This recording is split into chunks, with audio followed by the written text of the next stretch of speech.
The law stops at the timberline, but Eldridge Sample is bringing it to their front door. Blackwood. Chapter 1. Rain hammered the high timber country. It fell in thick gray sheets, driven by a relentless mountain crosswind. The water battered the ancient pine boughs and turned the forest floor into a chaotic sprawl of brown mud and rotting needles. Eldridge Sample sat his bay horse in the shadow of a massive Douglas fir. Water cascaded from the wide brim of his felt hat. It rolled down the shoulders of his heavy canvas duster and pooled in the folds of the oiled fabric. He ignored the cold seeping through his boots. He focused his eyes on the clearing 40 yards down the slope. A cabin sat in the center of the mud. It stood as a monument to isolation. Untrimmed logs formed the square walls, chinked with gray clay that bled away in the downpour. Cedar shakes curled and rotted on the sagging roof. A single window, covered by a crude shutter of rough-hewn pine, faced the tree line. A rusted iron stovepipe jutted from the roof, coughing a thin stream of white smoke into the storm. Eldridge read the layout of the property. He searched for the details the rain tried to erase. A lean-to shed leaned against the rear wall of the cabin. A thoroughbred horse stood under the slanted roof. The animal possessed a sleek, dark coat and a delicate bone structure built for flatland speed, not mountain survival. A custom leather saddle rested on a wooden rail nearby, protected from the deluge by a canvas tarp. The horse and the gear belonged in a parlor city, not the brutal high country. They belonged to Julian Quinn. Eldridge wiped a wet, leather-gloved hand across his jaw. He felt the cold stubble. He ran the facts of the contract through his mind. Julian Quinn held a massive federal bounty on his head. He assassinated a circuit judge in a Denver alleyway 3 weeks prior. He used a knife to keep the noise down.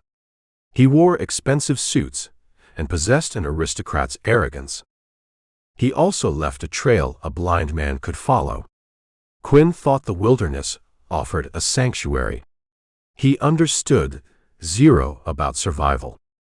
Eldridge dropped from the saddle. His boots sank 2 inches into the thick mud. He looped the leather reins over a low, broken pine branch. He tied a slip knot. He left the horse in the cover of the trees. He reached to his right hip. He unhooked the rawhide loop from the hammer of his Colt Peacemaker. He drew the heavy revolver. Raindrops struck the blued steel barrel. He shielded the cylinder with his canvas coat to keep the primer caps dry. He left the Springfield carbine in the saddle scabbard. A long rifle offered a massive disadvantage inside the tight confines of a log room. He required the short iron. He stepped out from the cover of the Douglas fir. The wind howled.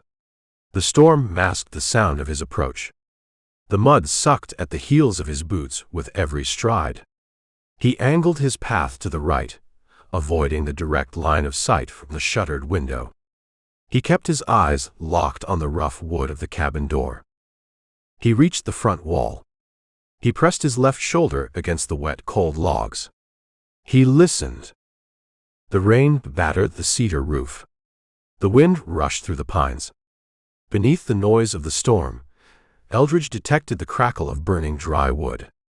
He heard the scrape of a metal chair leg against a hard floor.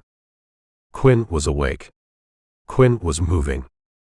Eldridge evaluated the door. Thick oak planks held together by forged iron bands. The latch sat on the left side. The rusted iron hinges sat on the right. A standard breech required a boot to the latch side to splinter the frame and force the wood inward. An amateur kicks the door and stands in the opening to acquire a target. An amateur catches a bullet in the chest for his trouble. Eldridge anticipated the ambush. A man with a federal price on his head sleeps with a gun in his hand. He expects the law. He expects the bounty hunters. Eldridge shifted his weight to his left leg. He raised his right boot. He drove his heel into the door, striking the wood inches from the iron latch plate. The rusted screws tore free from the rotten doorframe. The heavy oak door swung inward with a violent crash. It slammed against the interior log wall. Eldridge did not step into the doorway. The instant his boot struck the wood, he threw his momentum to the right. He plastered his back against the exterior logs, pressing himself flat beside the opening. A massive gunshot boomed from inside the cabin. The flash illuminated the dark interior. A heavy slug punched through the empty doorway. The bullet shattered the doorframe where Eldridge's chest existed a half-second prior. Splinters of sharp wood exploded outward into the rain. Eldridge recognized the deep, concussive roar. A large-caliber revolver. A Remington. He gave Quinn a fraction of a second to register the miss. He gave him zero time to cock the hammer for a second shot. Eldridge pivoted around the doorframe. He leveled the Colt Peacemaker. He stepped into the room. The cabin smelled of damp wool, stale sweat, and sharp sulfur from the discharged weapon. A small fire burned in an iron potbelly stove in the corner. Julian Quinn stood behind a heavy wooden table in the center of the room. He matched the description on the federal warrant. He wore a tailored wool suit, though mud stained the cuffs and the trousers hung wrinkled from days on the run. A silk vest caught the glow of the firelight. He held a Remington Army revolver in his right hand. Smoke drifted from the muzzle. Quinn's eyes widened. He saw the tall man in the canvas coat step through the doorway. He realized he shot an empty space. He dropped his thumb to the hammer of the Remington. He attempted to pull it back to full cock. Eldridge fired. He bypassed Quinn's chest. He bypassed the head. He aimed high. The Colt bucked in his palm. The .45 caliber bullet struck the rusted iron stovepipe a foot above Quinn's head. The impact shattered the brittle iron. A massive cloud of black soot, sparks, and hot ash rained down on Quinn. The burning debris hit Quinn's face and eyes. He flinched. He released the hammer of his gun. He threw his left arm up to shield his vision. The flinch cost him the fight. Eldridge crossed the distance in 2 massive strides.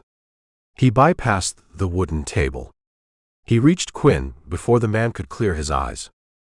Eldridge swung his right arm in a tight arc. He brought the heavy steel barrel of the Colt down hard on Quinn's right wrist. Bone cracked under the iron. Quinn screamed. His hand opened involuntarily. The Remington revolver slipped from his numb fingers. It hit the floorboards with a heavy thud. Eldridge grabbed Quinn by the lapels of his tailored wool suit. He twisted the expensive fabric in his fists. He drove his right knee upward into Quinn's stomach. The blow drove the air from Quinn's lungs. His legs collapsed. Eldridge shoved the gasping man backward. Quinn crashed into a heavy wooden chair near the stove. The wood groaned under his weight.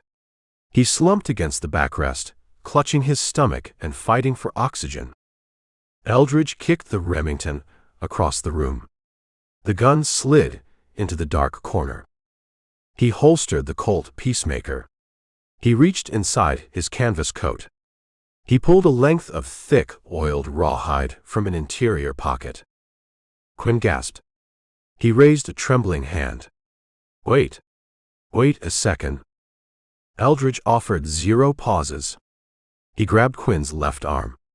He wrenched it behind the wooden rungs of the chair back.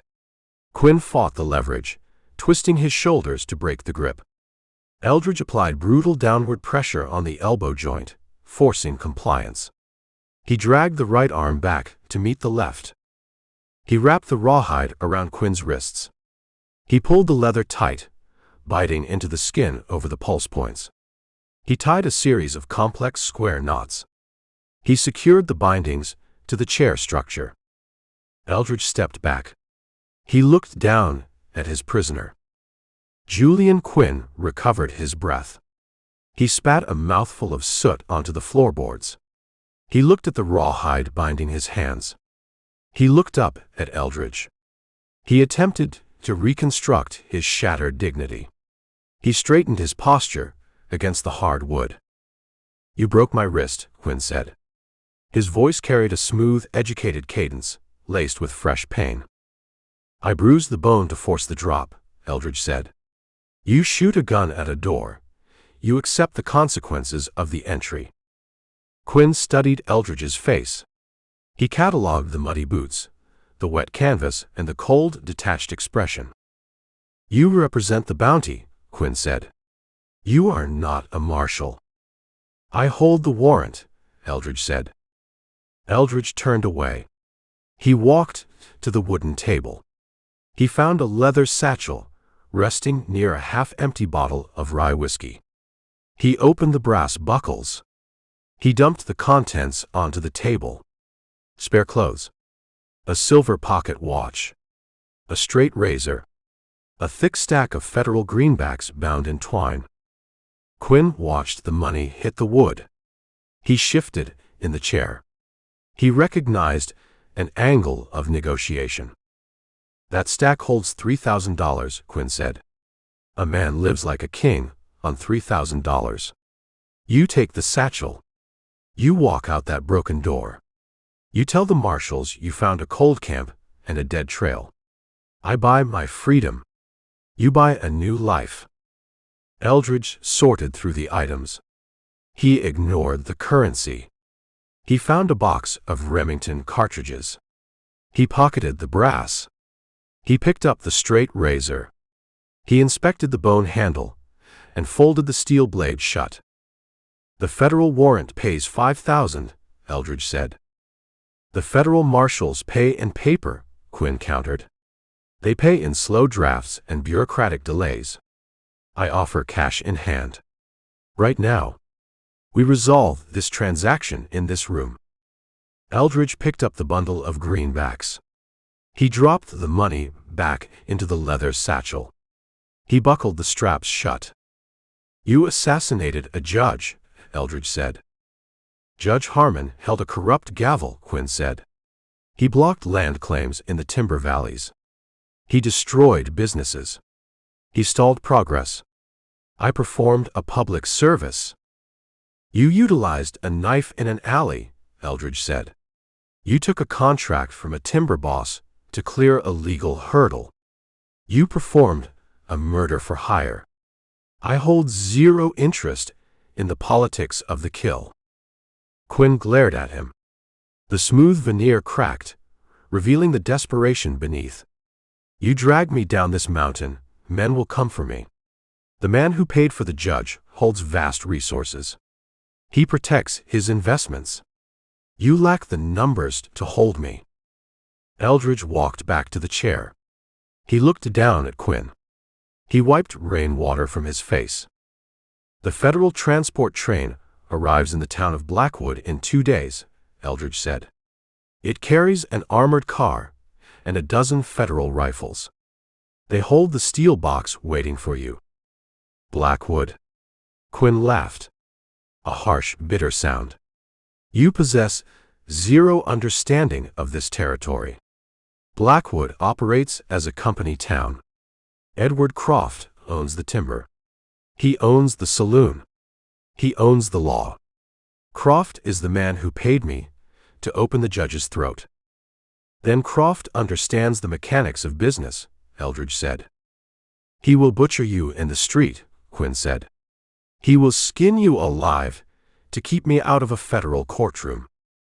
Eldridge unhooked his heavy Bowie knife. He gripped the staghorn handle. He leaned over Quinn. Quinn pressed his back hard against the chair. He stared at the thick steel blade. Eldridge slipped the blade behind the chair rungs. He sliced through the rawhide binding Quinn to the wood, leaving the man's wrists bound tight to each other. He grabbed Quinn by the collar of the ruined wool suit. He hauled the man to his feet. "We ride for Blackwood," Eldridge said. Chapter 2. The mountain trail surrendered to the storm. The heavy downpour turned the steep, winding path into a vertical swamp of loose scree and flowing brown sludge. Water carved deep trenches into the earth. It washed the pine needles away and exposed the slick bedrock beneath. Eldridge rode the bay horse on point. He guided the animal with a heavy hand on the leather reins. The bay possessed a deep chest and thick legs. It understood the treacherous footing. It found the solid stone beneath the mud and braced its weight against the severe incline. Julian Quinn rode 10 yards behind him. The thoroughbred horse lacked the temperament for the high country. The sleek animal fought the mud. It slipped on the exposed roots. It snorted its panic into the freezing rain. Quinn fought to keep his seat. Eldridge severed the chair bindings in the cabin, but he left the man's wrists bound tight together with the thick rawhide. Quinn gripped the saddle horn with both hands. His knuckles showed white against the dark leather. The elements punished the assassin. The tailored wool suit absorbed the freezing rain. The expensive fabric hung on his frame like wet threads. His silk vest clung to his ribs. The cold stripped the aristocrat's arrogance from his face. It left a mask of shivering desperation. "The horse fails," Quinn shouted over the roar of the wind. "He snaps a leg in these ruts. He takes me over the edge." Eldridge kept his eyes on the trail ahead. He offered 0 turns of his head. "Keep him to the inside of the path," Eldridge said. "Press his flank against the mountain wall. You let him wander toward the drop, you accept the fall." "My hands lack the leverage to haul the bit," Quinn said. His teeth chattered. The sound clipped his smooth cadence. "Cut the rawhide. Let me manage the animal." "Your hands remain bound," Eldridge said. "You fall, you roll." Quinn cursed. He kicked his custom leather boots into the thoroughbred's ribs. The horse lunged forward, slipped, and recovered with a violent jerk. Quinn slammed against the saddle cantle. He groaned. The bruised bone in his right wrist throbbed with every jolt. "You harbor a profound ignorance of Edward Croft," Quinn called out. He changed his tactic. He moved from complaints to intimidation. "You drag me into his territory. You march into a slaughterhouse." "Croft runs a timber operation," Eldridge said. "He cuts pine. He sells lumber." "He owns a kingdom," Quinn countered. "The state government ends at the foothills. The federal marshals ignore the high valleys. Croft built the roads. He built the rails. He pays the wages. The men in Blackwood owe their daily bread to his ledger. They possess 0 loyalty to a tin star. They hold 0 respect for a bounty warrant." "The warrant carries the signature of a federal judge," Eldridge said. "You carry the signature of a dead man," Quinn said. "I opened Harmon's throat. I killed the law in this territory. Croft paid for the void. He holds 0 intention of letting a drifter in a canvas coat disrupt his investment." Eldridge guided the bay around a sharp switchback. The dense pine canopy broke. The mountain opened up. Eldridge pulled back on the reins. The bay stopped. He looked down into the vast basin. Blackwood sat on the valley floor. It presented a brutal scar against the natural timberline. The town existed as a massive machine designed to devour the forest. A wide river cut through the center of the settlement. The water ran black with mud, coal ash, and chemical runoff. Hundreds of stripped pine logs floated in the churning current. They jammed against each other, waiting for the heavy iron chains of the mill. The lumber mill dominated the high ridge overlooking the town. It resembled an iron fortress. Massive corrugated tin roofs covered acres of machinery. Black smoke plumed from 3 towering brick smokestacks. The smoke mixed with the gray storm clouds and choked the sky. The relentless shriek of massive circular saws tearing through raw timber echoed across the valley. The sound vibrated in the damp air. It drowned out the thunder. Below the mill, the town spread out in a chaotic grid of rough-hewn cabins, boarding houses, and commercial buildings. Zero paint graced the wooden siding. Zero pride existed in the architecture. It functioned as a temporary camp built for absolute utility. Eldridge read the layout. He searched the perimeter. He noted the logging roads branching into the deep timber. He noted the single set of iron rails following the river out of the valley. The tracks offered the only efficient exit. The federal transport train required those rails. "Look at the smoke," Quinn said. He brought the shivering thoroughbred alongside the bay. "Look at the scale of the iron. Croft bought that machinery with the profits Harmon tried to block. He protects that mill with an army of men." "He built a company town," Eldridge said. "He built a meat grinder," Quinn said. "You ride down there, you walk into the teeth. Cut the rawhide. Take the satchel. Ride east. You survive the week." Eldridge lifted the leather reins. He spurred the bay horse. "We ride for the jail," Eldridge said. They descended the final grade. The trees vanished. They hit the valley floor. They entered the outskirts of Blackwood. The rain turned the main thoroughfare into a deep, churning river of brown muck. The wagon ruts ran 2 feet deep. The mud sucked at the horses' hooves with a heavy, wet sound. The stench of rotting sawdust, horse manure, and sulfur hit Eldridge in a physical wave. Men moved through the storm. Loggers in heavy wool flannel, suspenders, and cocked boots. They carried massive double-bitted axes over their shoulders. They drove teams of massive draft horses through the muck. The animals pulled heavy iron chains and massive raw logs. The industry never stopped for the weather. Eldridge kept the bay horse in the center of the street. He maintained a slow, deliberate pace. He ignored the driving rain. He pushed his wet hat brim up an inch with his thumb. He read the faces of the men on the wooden boardwalks. The loggers stopped their work. The teamsters hauled back on their leather lines. The men gathered under the tin awnings of the storefronts. They stared at the tall man in the long canvas coat. They stared at the sharp-dressed man with the bound wrists trailing behind him. The stares held zero curiosity. They held pure, territorial hostility. The men recognized a stranger. They recognized a threat to the ecosystem. Eldridge scanned the storefronts. He confirmed Quinn's boast. A large wooden sign hung over the mercantile. Croft Provisioning Co. He looked across the street. The saloon bore a fresh-painted facade. Croft Spirits and Billiards. A heavy brick building sat near the center of the block. Croft Assayer and Bank. Edward Croft owned the dirt. He owned the commerce. He owned the men standing on the boardwalk. "Look at their eyes," Quinn said. He pitched his voice to carry over the rain. He wanted the loggers to hear him. He wanted to spark an incident. "They recognize me. They know who pays for their whiskey.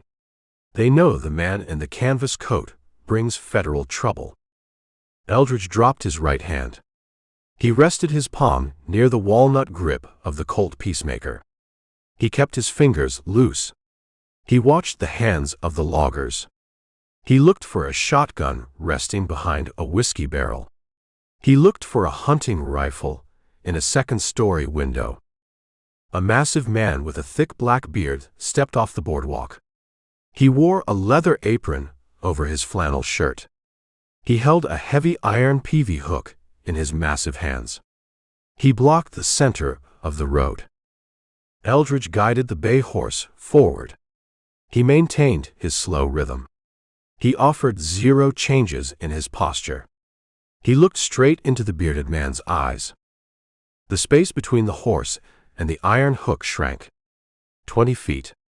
10 feet. Eldridge let the silence hang in the rain.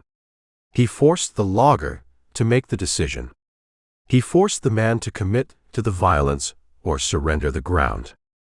The bay horse stepped within 3 feet of the man. The animal snorted hot breath into the cold rain. The bearded man broke eye contact. He lowered the heavy iron hook.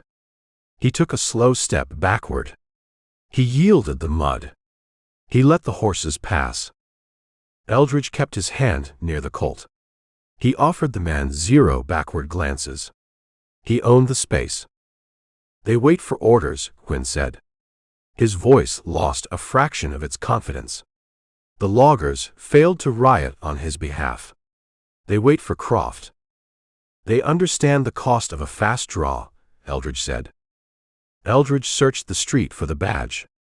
He found a square building constructed of thick, rough-hewn oak logs sitting near the edge of town. Heavy iron bars covered the 2 small windows. A corrugated tin roof slanted toward the street. A whitewashed wooden board hung over the heavy oak door. Black painted letters spelled the word jail. Eldridge turned the bay horse toward the hitching post. He hauled the reins. The horse stopped in the deep mud. "Dismount," Eldridge said. Quinn looked at the sea of brown muck below his stirrups. He looked at his ruined, custom boots. "My hands are bound," Quinn said. "I lack the balance to clear the saddle." "Find the balance," Eldridge said. "Or I pull you from the leather by your neck." Quinn gritted his teeth. He swung his right leg over the cantle. He shifted his weight. His wet boots slipped on the smooth wood of the stirrup. He lost his grip on the saddle horn. He plummeted toward the earth. He hit the mud on his hands and knees. The thick brown sludge splashed over his face. It coated the front of his tailored wool suit. The cold muck soaked through the fabric and chilled his skin. He groaned. He struggled to push his weight up with his bruised, bound wrists. The mud sucked at his knees. Eldridge swung down from the bay. His heavy boots hit the muck with a solid thud. He ignored the sludge. He stepped to the thoroughbred. He unhooked the leather saddlebags holding Quinn's possessions and the thick stack of federal greenbacks. He slung the bags over his left shoulder.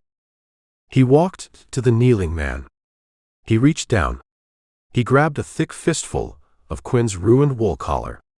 He hauled the assassin to his feet. Quinn gasped. He wiped the mud from his eyes with his bound hands. He spat dirty water onto the street. He looked at the loggers watching from the saloon awning across the road. His aristocratic dignity shattered in the filth. "You pay for the mud," Quinn hissed. "Croft strips the flesh from your bones." "Walk," Eldridge said. Eldridge shoved Quinn toward the wooden stairs of the jailhouse. The assassin stumbled up the steps. His mud-caked boots slipped on the wet wood. Eldridge followed him onto the covered boardwalk. The tin roof blocked the driving rain. Eldridge kicked the heavy mud from his boots against the wooden stair riser. He shifted the heavy leather saddlebags on his shoulder. He reached past Quinn. He grasped the iron handle of the heavy oak door. He pushed the door inward. He shoved his prisoner out of the storm and into the domain of the local law. Chapter 3. The heavy oak door slammed shut, cutting off the howl of the storm. It left a sudden, ringing quiet in the room, broken only by the steady drum of rain on the cedar-shake roof. Eldridge shoved Julian Quinn forward. The assassin stumbled, his custom boots slipping on the slick floorboards. He caught himself against a heavy timber support beam, leaving a smear of brown mud on the raw wood. Quinn stood there, chest heaving, water dripping from his ruined wool suit, shivering so hard his teeth clicked. The air inside the Blackwood jailhouse sat heavy and stagnant. It smelled of cold iron, pine pitch, and cheap rye whiskey sweating through an old man's pores. A potbelly stove sat dead in the corner, a mound of gray ash spilling out onto a piece of tin nailed to the floor. Behind a scarred wooden desk, Sheriff Vernon Cobb snorted and jerked awake. Cobb leaned back in a wooden swivel chair that squealed in protest under his weight. He was a thick, sagging man in his late 50s. A stained canvas vest stretched tight across his belly. His face was a map of broken red blood vessels and bad choices, shadowed by a graying, untrimmed beard. A tin star hung pinned to his lapel, tarnished black around the edges. Cobb blinked, trying to clear the rye from his vision. He looked at the mud tracked across his floor. He looked at the tall man in the dripping canvas duster. Then his bloodshot eyes settled on the shivering man tied up by the support beam. Cobb's feet dropped from the desk. His boots hit the floor with a heavy thump. "Mr. Quinn." Cobb's voice sounded like a shovel scraping across gravel. He stood up, wiping a hand down his face. "Lord Almighty, what happened to you?" "Get this animal off me, Vernon," Quinn said. His voice was a tight, breathless hiss. He lifted his bound wrists. The rawhide cut deep into his pale skin. "Cut this leather right now." Cobb reached down to his gun belt. He let his hand rest on the worn wooden grip of an old Colt Navy revolver. He puffed out his chest, trying to summon an authority that had bled out of him years ago. He glared at Eldridge. "You step away from him, mister," Cobb said. "I don't know who you are, and I don't care. You don't drag a man into my jail tied up like a stray dog." Eldridge stood motionless in the center of the room. He didn't drop his heavy saddlebags. He didn't move his hand toward the peacemaker resting on his hip. He just watched the old man play his part. "I have a federal warrant for Julian Quinn," Eldridge said. His voice was flat, calm, and loud enough to carry over the drumming rain. "Signed by a circuit judge. It carries a bounty for a live delivery to the railhead." "I don't give a damn about a piece of paper from Denver," Cobb said. He took a step out from behind the desk. "This is Blackwood. I'm the law in Blackwood. And you just assaulted a friend of Mr. Edward Croft." Quinn let out a short, wet laugh. He leaned his head back against the timber beam. A bit of color returned to his pale cheeks. He felt the shift in power. He was back in friendly territory. "Tell him, Vernon," Quinn said. A smug smile twisted his lips. "Explain the reality of his situation. He dragged me out of a warm cabin, put me through hell on that mountain, and marched me right into Edward Croft's front yard. He thinks that tin star on your chest actually means something." "It means I tell you to hand over the prisoner," Cobb said to Eldridge. He drew the Colt Navy from its holster. He didn't point it, just held it down by his thigh, a casual threat. "You unbuckle your gun belt. You drop it on the floor. Then you turn around and walk back out that door. You might live long enough to clear the valley before Mr. Croft's boys find you." Eldridge looked at the gun in Cobb's hand. He noted the rusted cylinder. He noted the way Cobb's hand trembled just a little from the alcohol withdrawal. "You hold a badge," Eldridge said. "That means you represent the county. I hand him to you. You become responsible for his federal transport. I require a signature transferring custody. I require the $5,000 in gold." Cobb stared at him. He let out a harsh bark of laughter. "You ain't listening, bounty man. There is no gold. There is no transfer. Mr. Croft pays my salary, and Mr. Croft pays Mr. Quinn. You step into this town, you step into Croft's house. Now drop the belt." Eldridge didn't blink. He shifted his weight to the balls of his feet. "You intend to obstruct a federal warrant," Eldridge said. "I intend to put a bullet in your gut if you don't unbuckle that rig," Cobb snapped. He raised the Colt Navy, leveling the long barrel at Eldridge's stomach. He cocked the hammer back with his thumb. The mechanism clicked loud in the quiet room. Quinn sighed, a long, satisfied sound. "Shoot him, Vernon. He broke my wrist. Shoot him, and let's go get a drink at the saloon. I need a fire and a bottle of scotch." Eldridge moved. He didn't reach for his own gun. He simply exploded across the 5 feet separating him from the sheriff. The movement was a blur of wet canvas and focused violence. Cobb's eyes went wide. His finger jerked on the trigger. Eldridge swept his left arm up, striking the outside of Cobb's wrist. The blow knocked the Colt Navy toward the ceiling just as the gun fired. The deafening roar of the gunshot filled the small room. A heavy ball punched through the cedar roof, sending a shower of splinters down onto the desk. Before Cobb could react, Eldridge grabbed the sheriff's shirt collar with his right hand. He twisted the cheap fabric tight, cutting off Cobb's air. Eldridge drove his left fist directly into the nerve cluster just above Cobb's elbow. Cobb screamed. His fingers went completely numb. The heavy revolver slipped from his grasp and hit the floorboards with a dull clatter. Eldridge didn't stop. He spun Cobb around, using the man's own forward momentum. He grabbed the back of the sheriff's canvas vest and the belt of his trousers. He marched Cobb toward the heavy oak front door like a man pushing a stubborn mule. "Hey!" Cobb gasped, thrashing wildly. "You can't." Eldridge reached out, grabbed the iron handle, and ripped the door open. The storm rushed in, driving rain into their faces. Eldridge shoved. He threw his entire upper body weight into the movement. Cobb flew through the open doorway. The sheriff hit the edge of the wooden boardwalk, tumbled over the steps, and crashed face first into the churning river of mud in the street. Cobb wallowed in the sludge. He pushed himself up on his hands and knees, spitting brown water and cursing. He looked up at the tall man standing in the doorway. "You tell Croft I have his man," Eldridge said. Eldridge stepped back and slammed the heavy oak door. He reached up and grabbed a thick iron bar leaning against the wall.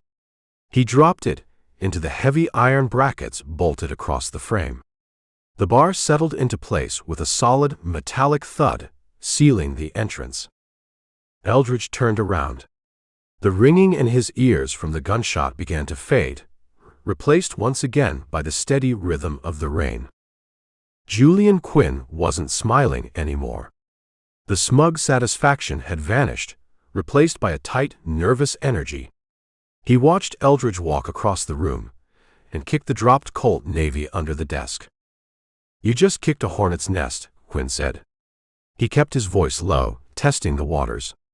"Cobb is a drunk and a fool, but he's Croft's fool.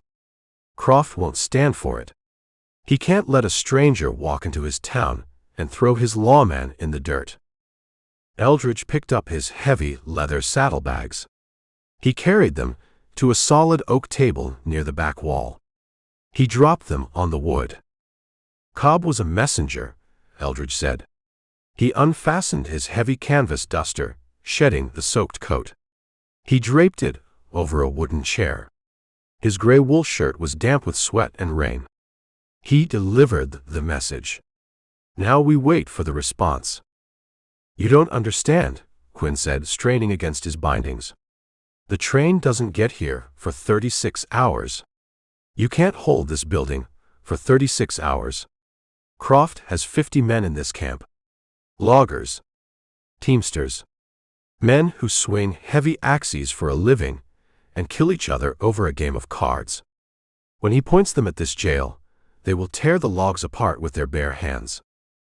Then they die in the mud," Eldridge said. He walked over to a ring of heavy iron keys resting on Cobb's desk. He picked them up. He walked toward the back of the room.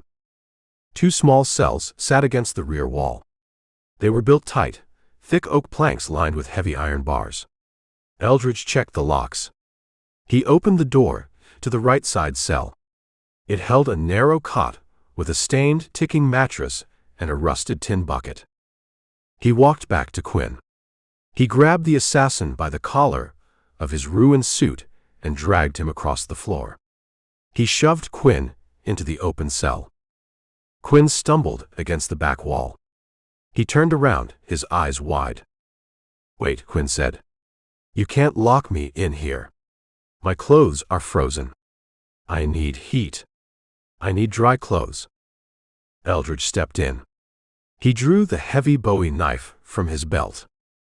Quinn flinched, pressing himself against the oak planks. Eldridge grabbed Quinn's wrists.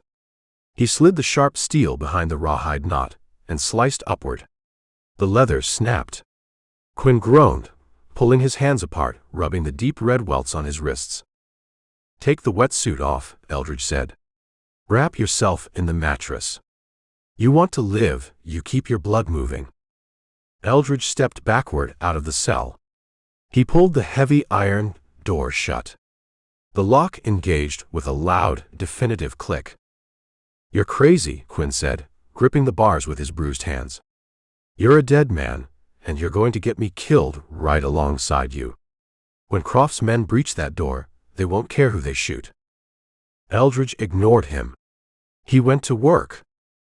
He needed to understand the architecture of his fortress. He walked the perimeter of the small building. The walls were thick raw pine logs, chinked with hard clay. They would stop a pistol bullet, but a heavy rifle round fired from close range might punch through. There were 2 windows at the front of the building, flanking the oak door. They featured thick, dirty glass reinforced by heavy iron bars set deep into the wood frames. They provided a clear view of the muddy street and the boardwalk outside, but they also offered a clean line of sight into the room for any man standing in the dark with a rifle. Eldridge walked to Sheriff Cobb's heavy wooden desk. He put his shoulder against the edge. He dug his boots into the floorboards and pushed. The wood groaned. He shoved the desk across the room, sliding it under the left window to create a low barricade. He found a heavy wooden filing cabinet. He tipped it onto its side and dragged it under the right window. "What are you doing?" Quinn asked from the cell. He was shivering again, wrapping his arms around his chest. He hadn't taken the wetsuit off yet. "Controlling the angles," Eldridge said. He walked back to his saddlebags on the table. He unbuckled the leather straps. He pulled out 2 small canvas sacks. They clinked with the heavy sound of loose ammunition. He set them on the table. Next, he walked over to the corner where he had leaned his gear. He reached into the long, oiled leather scabbard. He pulled out the Springfield .45 to .70 carbine. The weapon was heavy, brutal, and built for war. The walnut stock was scarred from years of use, but the blued steel barrel was clean and free of rust. He wiped the cold metal down with a dry rag he found in his pack. He flipped the breech block open, inspecting the chamber. It was empty. He reached into his belt, pulled a heavy brass cartridge, and slid it into the chamber. He snapped the block shut. He walked to the center of the room. He pulled a wooden chair around and sat down, facing the barred oak door. He rested the heavy Springfield across his thighs. He left the hammer down, but kept his right hand resting on the grip, his finger hovering near the trigger guard. The jailhouse grew dark as the heavy clouds outside blocked the late afternoon sun.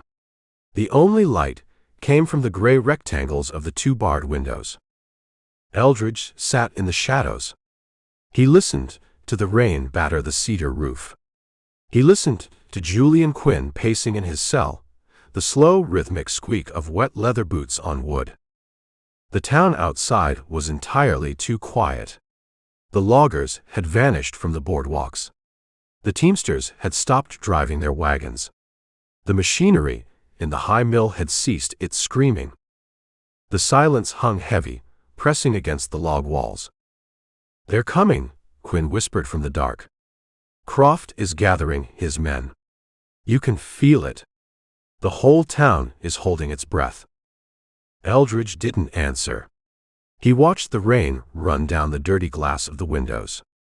He felt the cold draft seeping under the door. He steadied his breathing, slowing his heart rate, conserving his energy. Chapter 4. The storm refused to quit. It dug its claws into the valley, turning the main thoroughfare of Blackwood into a deep, sucking trench of brown sludge. The rain drove down in heavy gray sheets, hammering the cedar shakes of the jailhouse roof with a relentless, deafening rhythm. Inside the small log building, the air turned bitter cold. The dampness seeped through the chinking between the raw pine logs, carrying the sharp scent of wet earth and raw sewage from the street. Eldridge sat in the wooden chair in the dead center of the room. He hadn't moved in an hour. He blended into the shadows, a quiet, breathing statue with the heavy Springfield .45 to 70 carbine resting across his thighs. His eyes stayed locked on the two barred windows at the front of the jail. In the iron cage against the back wall, Julian Quinn finally surrendered to the cold. The assassin stripped off his ruined, tailored wool coat and the silk vest. He dropped the expensive garments on the floorboards, leaving him in a damp white dress shirt. He grabbed the thin, ticking mattress off the rusted cot and dragged it into the corner of the cell. He wrapped the bulky, stained padding around his shoulders like a filthy cape and huddled against the oak planks, trying to hoard whatever body heat he had left. "You hear that?" Quinn asked. His voice shook, a ragged sound cutting through the gloom. "That's the sound of the mountain drowning. The river's going to breach the banks." Eldridge didn't look at him. "Keep quiet." "You sit there like a piece of stone," Quinn said, pulling the mattress tighter around his neck. "You think being quiet changes anything." Vernon crawled to the saloon. He told Edward.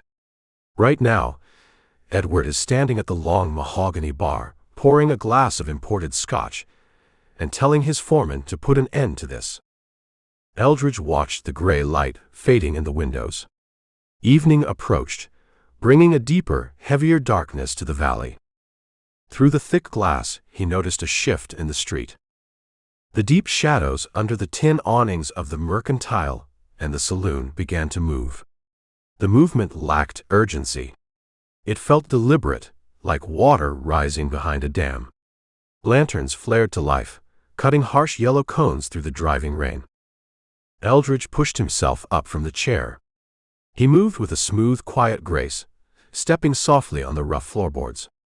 He crouched behind the heavy wooden desk he had shoved under the left window. He peered over the edge of the wood, looking out through the iron bars and the rain-streaked glass. Men filled the muddy road. They didn't march in formation. They drifted into the street, a slow, imposing tide of broad shoulders, flannel shirts, and yellow oilskin slickers. They wore heavy leather boots with iron calks that bit into the mud. They held lever-action Winchester rifles, resting casual against their shoulders. They carried double-barreled scatterguns. A few carried the long, heavy, double-bitted axes they used to drop 100-foot pines on the high ridges. They spread out, forming a loose, silent semicircle around the front of the jailhouse. 50 men, maybe 60. They stood in the freezing rain, water pouring off the wide brims of their felt hats, just watching the dark building. Eldridge spotted the massive, black-bearded logger from the street earlier in the day. The man stood near the center of the line, the heavy iron peavy hook resting in his massive hands. He stared at the jailhouse window, his eyes hard and dead under the brim of his hat. "They're here, Bounty Man," Quinn whispered from the cell. He heard the squelch of boots in the mud. He pressed his face against the iron bars of his cage, trying to see the street. A frantic, desperate hope laced his voice. "Look at them. You can't fight a town." Eldridge ignored him. He watched the crowd part. The loggers shifted, opening a clear path down the center of the muddy street. A man walked through the gap. He didn't look like a timber boss. He didn't have pitch on his hands or sawdust clinging to a heavy beard. He wore a dark worsted wool suit cut by a city tailor, a crisp white shirt, and a dark silk tie. A heavy gold watch chain draped across his vest, catching the yellow glare of the lantern light. He walked with a silver-tipped walking stick, using it to test the depth of the mud before committing his polished leather boots. A massive logger walked a half-step behind him, holding a wide black umbrella over the man's head, shielding the expensive suit from the relentless downpour. Edward Croft looked completely out of place in the brutal high country, yet he commanded absolute, unquestioned authority over the violent men surrounding him. The loggers kept their distance, affording him a wide berth of respect, born entirely from fear and the power of his ledger. Croft reached the wooden boardwalk in front of the jailhouse. He stepped up, shaking the thick mud from his boots. The man with the umbrella stayed close, keeping the boss dry. Croft walked to the barred window where Eldridge crouched. He didn't flinch. He didn't try to hide in the shadows. He stood directly in the lantern light, offering himself as a clean target. Croft tapped the silver tip of his walking stick against the thick glass of the window. The sharp clack-clack echoed loud in the quiet jailhouse. Eldridge stood up slowly. He kept the Springfield carbine held low at his side, out of sight from the street, but ready to bring up and fire. He stepped right to the glass, putting his face inches from the iron bars. Croft smiled. It was a polite, businessman's smile that never touched his eyes. His eyes were the color of slate, cold and calculating. "Mr. Sample, I presume," Croft said. His voice easily cut through the sound of the rain. It held a smooth, educated cadence, a sharp contrast to the rough gravel of the men he employed. "I am Edward Croft." "I know who you are," Eldridge said. Croft leaned closer to the bars. He looked past Eldridge, his gaze piercing the gloom of the jailhouse, until he spotted the white shirt in the iron cage. "Julian," Croft called out, "you look terrible. A man of your refined tastes shouldn't wallow in a filthy cage." "Get me out of here, Edward," Quinn shouted back. "This drifter broke my wrist. He locked me in here to freeze." "Patience, Julian," Croft said smoothly. "We are businessmen. We negotiate." Croft returned his attention to Eldridge. He rested both hands on the silver handle of his walking stick. "Vernon Cobb is a profound disappointment to me," Croft said, shaking his head slightly. "He drinks up his courage by noon and leaves me the dregs. But he did manage to crawl back to my saloon and inform me that you have my employee locked in his jail. He also mentioned you treated him rather poorly." "He drew a gun," Eldridge said. "I took it from him." "A minor detail," Croft waved a hand, dismissing the sheriff entirely. "What concerns me is this misunderstanding regarding Julian. Julian did me a favor in Denver a few weeks ago. A messy favor, perhaps, but a necessary one. Judge Harmon was a stubborn old fool who stood in the way of progress. He stalled my land claims. He hurt my bottom line. Julian removed the obstacle." "He slit the man's throat in an alley," Eldridge said. "He solved a problem," Croft corrected. "And I reward loyalty, Mr. Sample. I don't let men who solve my problems hang from a federal rope. It sets a terrible precedent for the rest of my staff." Croft reached inside his tailored wool coat. He didn't rush. He kept his hands visible. The loggers in the street tensed. A dozen rifles raised an inch higher. Croft pulled out a heavy canvas pouch. It looked similar to the sacks banks used to transport coin. He rested the pouch on the wooden windowsill, right between the iron bars. The canvas sagged under a profound weight. "There is $10,000 in uncirculated double eagles in that bag," Croft said. He patted the canvas gently. "It weighs a significant amount. It will likely tear your saddlebags at the seams. It is yours. Right now." Eldridge looked at the heavy bag resting on the sill. The rain soaked into the canvas, turning it a dark, muddy brown.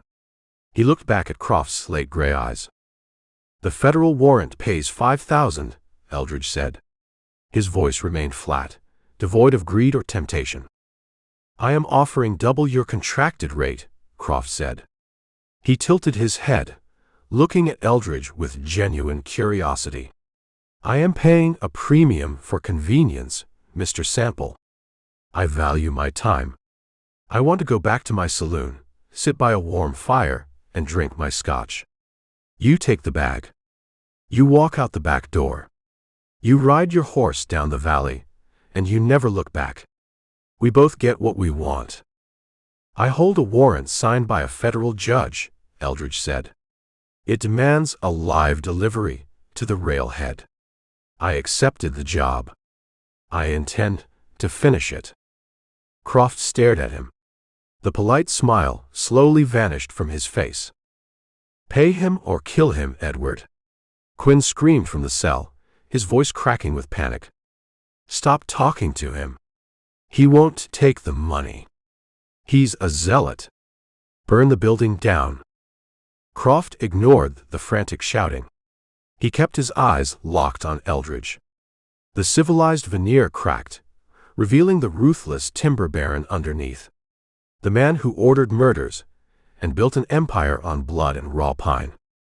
"I build things, Mr. Sample," Croft said, his voice dropping to a low, dangerous register. "I cut timber. I lay track. I build entire towns out of the dirt. I bring industry to a wasteland. I do not let a piece of paper from a Denver courtroom stop my lumber from reaching the market. And I absolutely do not let drifters in dirty canvas coats dictate terms in my valley." "Pick up your bag, Mr. Croft," Eldridge said. "The rain is ruining the canvas." Croft didn't move the bag. He leaned in closer, his face inches from the glass. "You are a dead man," Croft said softly. The words carried the heavy weight of an absolute promise. "You are trapped in a wooden box. The federal train doesn't blow its whistle in this town for 36 hours. I have 60 men standing in the mud behind me who crack massive pine logs for a living. They swing axes all day and brawl all night. They will tear this jailhouse down with their bare hands. They will pull the logs apart, and then they will pull you apart." Eldridge brought the Springfield carbine up. He rested the heavy iron barrel against the glass, pointing it directly at Croft's chest. "They can try," Eldridge said. Croft looked at the dark bore of the rifle. He didn't flinch, but he slowly reached out and picked up the heavy canvas bag of gold. He stepped back from the window, retreating under the black umbrella held by his massive guard. Croft turned his back on the jailhouse. He walked to the edge of the boardwalk and looked out at the semicircle of armed men waiting in the street. Croft raised his silver-tipped walking stick and pointed it at the heavy oak door of the jail. "Skin him," Croft told the men. Croft walked away, heading back up the muddy street toward the warm glow of his saloon. He didn't look back. The men in the street racked the levers of their Winchester rifles. The sharp, metallic clatter echoed through the rain. The men with the scatterguns thumbed their heavy hammers back. The loggers carrying the double-bitted axes stepped forward, gripping the smooth hickory handles tight in their massive hands. Eldridge dropped down beneath the window, putting his back against the thick log wall. He held the Springfield tight across his chest. He closed his eyes and listened to the rain. The 36 hours started now. Chapter 5. Night swallowed the town of Blackwood. It didn't fall so much as it seeped into the valley, a heavy, freezing blackness that choked the remaining light from the sky. The rain shifted, turning into a biting sleet that drove hard against the jailhouse windows. Inside, the temperature plunged. The damp air held the bitter chill of a meat locker. Eldridge sat on the floor with his back against the thick log wall, right beneath the left window. He kept his knees bent, the Springfield .45-70 resting across his thighs. The dark room smelled of wet wool, stale tobacco, and the coppery tang of the spent cartridge he'd fired earlier. In the iron cell at the back, Julian Quinn had stopped pacing. He sat huddled in the corner on the rusted cot, cocooned in the filthy ticking mattress. His teeth rattled together with a rapid, audible click. "I can't feel my toes," Quinn said. His voice was a thin, reedy scrape in the dark. "My boots are frozen solid. The leather is like cast iron." "Keep wiggling them," Eldridge said. He didn't take his eyes off the gray rectangle of the window above him.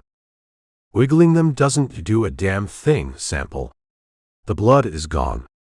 Quinn shifted, the mattress springs groaning under him. "You know what Edward is doing right now. He's sitting in a leather chair by a massive stone hearth. He's drinking something brown and expensive. And he's letting the weather do half his work." "He sent his men to skin me," Eldridge said. "Not the weather." "They don't have to rush," Quinn muttered. "They have all night. We don't have a fire. We don't have food. By morning, you won't have the strength to pull that heavy trigger, and I'll be a frozen corpse." Eldridge tuned the assassin out. He focused on the street. The sleet masked a lot of noise, but it couldn't hide everything. Eldridge listened past the wind. He listened for the squelch of boots in the mud. He listened for the metallic clatter of a lever-action rifle. Instead, he heard a low, rhythmic jingle. It sounded like heavy iron links dragging through thick sludge, accompanied by the deep, wet snorts of massive animals. Eldridge pushed himself up into a crouch. He eased his head over the top of the wooden desk he'd shoved under the window. He peered through the iron bars and the rain-streaked glass. Shadows moved in the muddy street. Big ones. 2 massive draft horses, Percherons or maybe Clydesdales, stood 20 feet from the front of the jail. They were logging beasts, bred to haul ton-weight pines up steep grades. Steam rolled off their broad, muscular backs in thick white clouds. 3 men moved around them in the dark. They worked in absolute silence. No lanterns. No shouts. One man held the leather lines, keeping the massive horses steady in the freezing rain. The other 2 dragged a thick, rusted iron logging chain through the mud. They brought the chain right up to the front wall of the jailhouse. Eldridge watched a man in a yellow oilskin slicker loop the heavy chain around the iron bars of the right window. The logger fed the heavy iron hook back through a link, pulling it taut. Eldridge understood the play. They weren't going to kick the door in. They were going to hitch the heavy chain to the draft horse's rigging. When the driver cracked the whip, those beasts would lunge forward with thousands of pounds of pulling force. They would rip the window frame, the bars, and half the front log wall out into the street. The jail would lay open like a gutted fish. "What is it?" Quinn asked, sensing the shift in Eldridge's posture. "What are they doing out there?" "Remodeling," Eldridge said. He didn't wait for the loggers to finish their hitch. He stood up, bringing the Springfield carbine to his shoulder. He stepped to the right window. He didn't try to shoot the men. A dead man in the mud wouldn't stop the horses from bolting if they got spooked, and a bolting team attached to the wall would tear the building down anyway. He needed to break the connection. Eldridge leveled the heavy iron sights at the wooden doubletree, the thick hickory crossbar connecting the horses' harnesses to the heavy chain. He thumbed the hammer back. He let out a breath and squeezed the trigger. The Springfield roared in the confined space. The muzzle flash painted the jailhouse in a split second of blinding, harsh white light. The heavy .45 to 70 slug shattered the glass, punched through the sleet, and slammed dead center into the thick hickory doubletree. The heavy wood exploded into a shower of splinters. The chain dropped into the mud. The gunshot and the exploding wood sent the draft horses into a blind panic. The massive beasts shrieked, rearing up on their hind legs. Iron-shod hooves the size of dinner plates thrashed the air. The man holding the lines screamed as the horses surged forward. He lost his footing in the slick mud. The leather lines wrapped around his wrist, and the panicked team dragged him face first down the street, his body plowing a deep trench in the sludge. The two loggers by the window scrambled backward, diving into the deep muck to avoid getting trampled by the thrashing team. Eldridge worked the lever of the Springfield, ejecting the smoking brass casing. It clinked on the floorboards. He fed a fresh round into the breech and snapped it shut. "They brought horses?" Quinn asked, his voice cracking. "They brought chains," Eldridge said. "They wanted to pull the wall down." "Well, now you made them mad," Quinn said. "You think they just go home now? They aren't going to play quiet anymore." Quinn was right. The silence broke. Men shouted from the dark alleys flanking the saloon across the street. The element of surprise was gone, replaced by raw anger. A dull, rhythmic thumping started on the boardwalk outside. Bootsteps. Fast ones. Eldridge ducked back under the window, just as a volley of rifle fire tore into the front of the jail. Heavy slugs chewed into the thick pine logs. The wood absorbed most of the hits, but a few rounds found the chinking, spraying dried clay and sharp splinters across the room. One bullet punched through the glass above Eldridge's head and buried itself in the back wall, inches from Quinn's cell. Quinn yelled and dropped to the floor of his cage, pulling the mattress over his head. Eldridge stayed flat. He let them shoot. They were firing blind, wasting ammunition, trying to keep him pinned down. Then came the light. Bright orange arcs spun through the sleet. Eldridge watched them through the shattered window.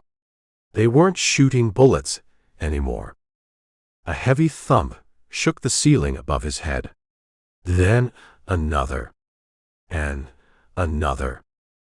"What is that?" Quinn yelled over the gunfire. "Torches," Eldridge said. Croft's men were throwing pitch-soaked rags wrapped around heavy pine knots onto the roof. The freezing rain fought the fire, but pine pitch burned incredibly hot. Eldridge heard the sharp, angry sizzle of the wet cedar shakes catching fire. A thick, acrid smell of burning sap and wet wood drifted down through the rafters. The rain won't be enough, Eldridge realized. The roof was old. The wood under the shakes was dry as bone. Once the fire burned through the wet outer layer, the entire structure would go up like a tinderbox. Smoke began to fill the upper half of the room. It was thick, black, and heavy. It banked down from the ceiling, stinging Eldridge's eyes and burning the back of his throat. "I'm choking in here." Quinn coughed violently, pressing his face near the floorboards. "Sample, we have to surrender. Open the door." "You surrender, Croft shoots you to tie up loose ends, then he strings me up," Eldridge said. "Keep your mouth shut and breathe shallow." Eldridge coughed into his sleeve. He wiped his watering eyes. He couldn't go outside to fight the fire. The street was flooded with men waiting for him to step through the door. He heard a scraping sound on the roof. Boots slipping on wet wood. Someone was up there. They weren't just throwing torches anymore. They were climbing onto the low pitch of the roof, likely carrying a can of kerosene to accelerate the burn. Eldridge tracked the sound.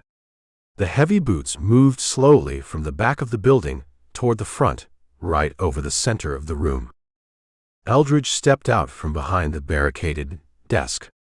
He stood in the middle of the jail, surrounded by swirling black smoke. He raised the Springfield carbine, pointing the barrel straight up at the ceiling. He followed the scraping sound with the muzzle of the rifle. The logger directly above him paused, likely trying to maintain his balance on the slick, sloped shakes. Eldridge pulled the trigger. The heavy rifle boomed. The .45 to .70 round punched a massive hole straight through the pine ceiling boards and the cedar shakes. A sharp, terrified scream echoed from the roof. The sound was cut short by a heavy sliding scrape. Eldridge heard the body roll down the pitch of the roof. The man hit the edge, tumbled over the eaves, and crashed into the muddy alley beside the jail with a wet, heavy thud. The gunfire from the street faltered for a second. The loggers heard their man fall. Eldridge didn't wait. He moved a few feet to his right, aiming at another patch of ceiling where the fire sounded the loudest. He fired again. Then he cracked the breach, loaded another round, and fired a third time. He put 3 massive holes in the roof right near the base of the fire. "Are you trying to kill us faster?" Quinn yelled, coughing up a lung. "You're letting the wind in." "I'm letting the water in," Eldridge said. The heavy slugs had shattered the integrity of the roof right where the pitch torches sat. The freezing rain and sleet poured through the bullet holes. The water cascaded directly onto the burning cedar, hitting the hot coals with a furious hiss. The downpour acted as a natural sprinkler system. The flames sputtered and choked. The bright orange glow bleeding through the ceiling boards dimmed, then faded completely. The fire was out. But the victory offered zero comfort. The jailhouse was a mess. Freezing water poured through the bullet holes in the roof, creating muddy puddles on the floorboards. The air was a thick, unbreathable soup of black smoke and sulfur. The wind howled through the shattered windows, dropping the temperature even further. Eldridge lowered the rifle. He looked at the thick oak door. He looked at the smoking, dripping ceiling. Croft wouldn't stop. The timber boss had men, he had money, and he had time. If the fire didn't work, they would find dynamite. If they didn't find dynamite, they would ram a log through the front door. Eldridge walked to the back of the room. He wiped the soot and water from his face. He looked down at the floorboards near Sheriff Cobb's empty desk. The wood was old, scarred, and uneven. He looked at Quinn in the cell. The assassin looked like a drowned rat, shivering under the ruined mattress, his face smeared with soot. "Get ready to move," Eldridge said. Quinn looked up, his bloodshot eyes wide. "Move? Move where? The street is full of men with guns."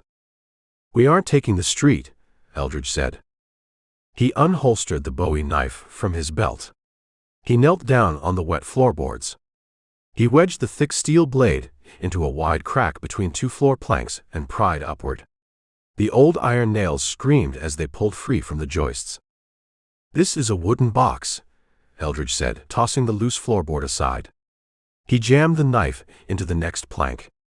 "We stay in the box, we get buried in it." Chapter 6.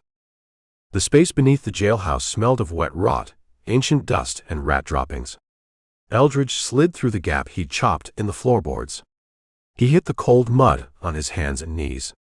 The space was tight, barely 3 feet of clearance between the raw earth and the heavy floor joists above. "Move," Eldridge whispered into the dark hole. Julian Quinn didn't move. He sat on the edge of the jagged opening, staring down into the blackness. He clutched the ruined, ticking mattress around his shoulders. "It's a grave down there. It's liquid mud." "It's a way out," Eldridge said. "They are bringing the dynamite next, Quinn. You want to stay up there and catch the blast." Quinn shuddered. He dropped the mattress. He swung his custom leather boots into the hole and slid down into the muck. He landed awkwardly, scraping his bound hands against a rough timber piling. He let out a sharp hiss of pain, immediately sinking to his calves in the freezing sludge. "Keep your head low," Eldridge said. "Don't bump the joists." Eldridge crawled forward. He moved with a slow, deliberate rhythm, a gator sliding through a swamp. The freezing mud soaked instantly through the knees of his canvas trousers. He held the Springfield carbine tight against his chest, keeping the action clear of the grit. Above them, the heavy tread of boots vibrated through the floorboards. Men were still circling the building, shouting orders in the rain. They crawled 10 yards toward the rear of the structure. The air grew colder, the scent of the street cutting through the musty smell of the crawlspace. Eldridge saw the edge of the building up ahead, a narrow gap where the log foundation met the muddy ground of the back alley. He reached the gap and stopped. He wiped a smear of cold mud from his cheek and peered out into the night. The rain still hammered the valley. The alley was a river of brown runoff. 20 yards to their left, near the front corner of the jail, a logger stood under the tin awning of the adjacent assay office. The man held a Winchester rifle tucked under a yellow slicker, smoking a rolled cigarette. The glowing cherry illuminated a thick mustache and a hard, impatient face. Eldridge looked to the right. The alley ran dark and clear toward the back of the Mercantile, leading up the slope toward the high ridge. He looked back at Quinn. The assassin was a miserable, shivering mess, his white dress shirt plastered to his skin, coated in black mud from the crawlspace. "We go right," Eldridge whispered, his mouth an inch from Quinn's ear. "We stay against the foundation of the buildings. You make a sound, I'll leave you bleeding in the mud for Croft to find." Quinn gave a jerky nod. Eldridge pushed himself through the gap. He slid out from under the jailhouse and into the freezing downpour. He stayed low, pressing his back against the rough pine logs. He waited for Quinn to squirm out beside him. The assassin moved slow. The cold was getting to his joints. Eldridge reached down, grabbed a handful of Quinn's wet shirt, and hauled him up into a crouch. He gave Quinn a hard shove toward the right. They moved. They sloshed through the deep muck of the alley, hugging the shadows. The rain battered them, a relentless, freezing assault.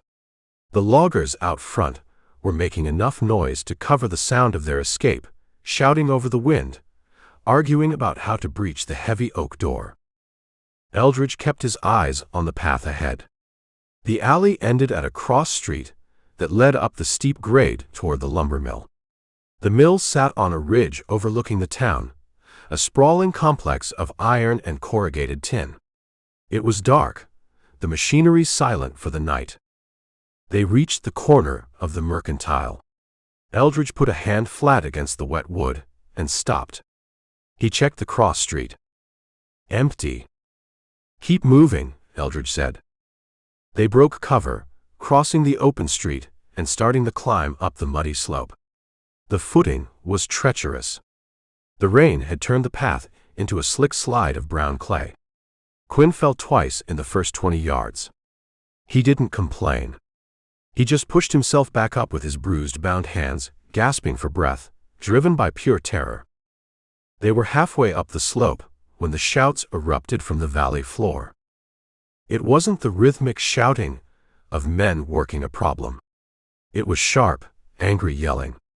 The sound of dogs barking joined the chorus.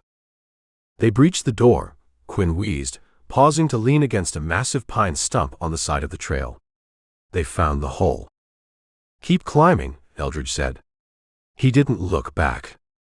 He didn't need to see the lanterns flaring to life in the street below to know the hunt was on. Croft wouldn't waste time. He'd send men up the logging roads.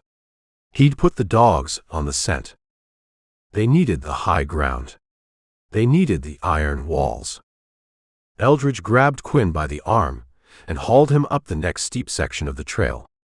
They crested the ridge.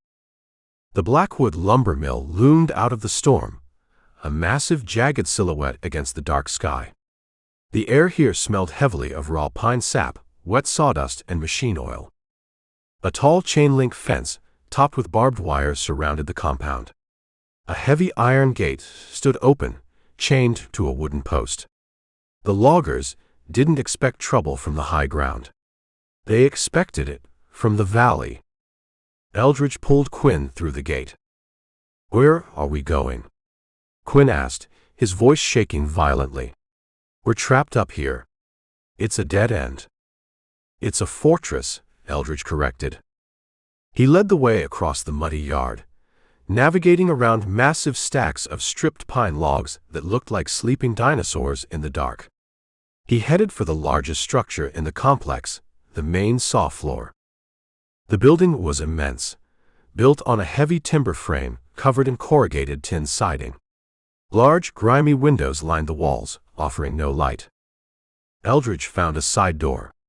It was locked, secured by a heavy iron padlock on a hasp. He didn't bother trying to pick it. He drew the Colt Peacemaker, pressed the muzzle against the iron shackle of the padlock, and pulled the trigger. The gunshot was loud, a sharp crack that echoed over the ridge, but the storm swallowed the worst of it. The padlock shattered. Eldridge kicked the door open and shoved Quinn inside. He followed, pulling the door shut behind him. The sudden quiet inside the massive building was jarring after the roar of the storm. It was dry and slightly warmer, the air holding the residual heat of the day's friction, and the massive steam boilers housed in the next room. The interior was a cavernous labyrinth of industrial machinery. Massive circular saws, bandsaws, and heavy iron conveyor chains dominated the floor space. Thick leather belts hung from pulleys on the high ceiling. "They heard the shot," Quinn said, slumping against a wooden pillar. "They'll be coming."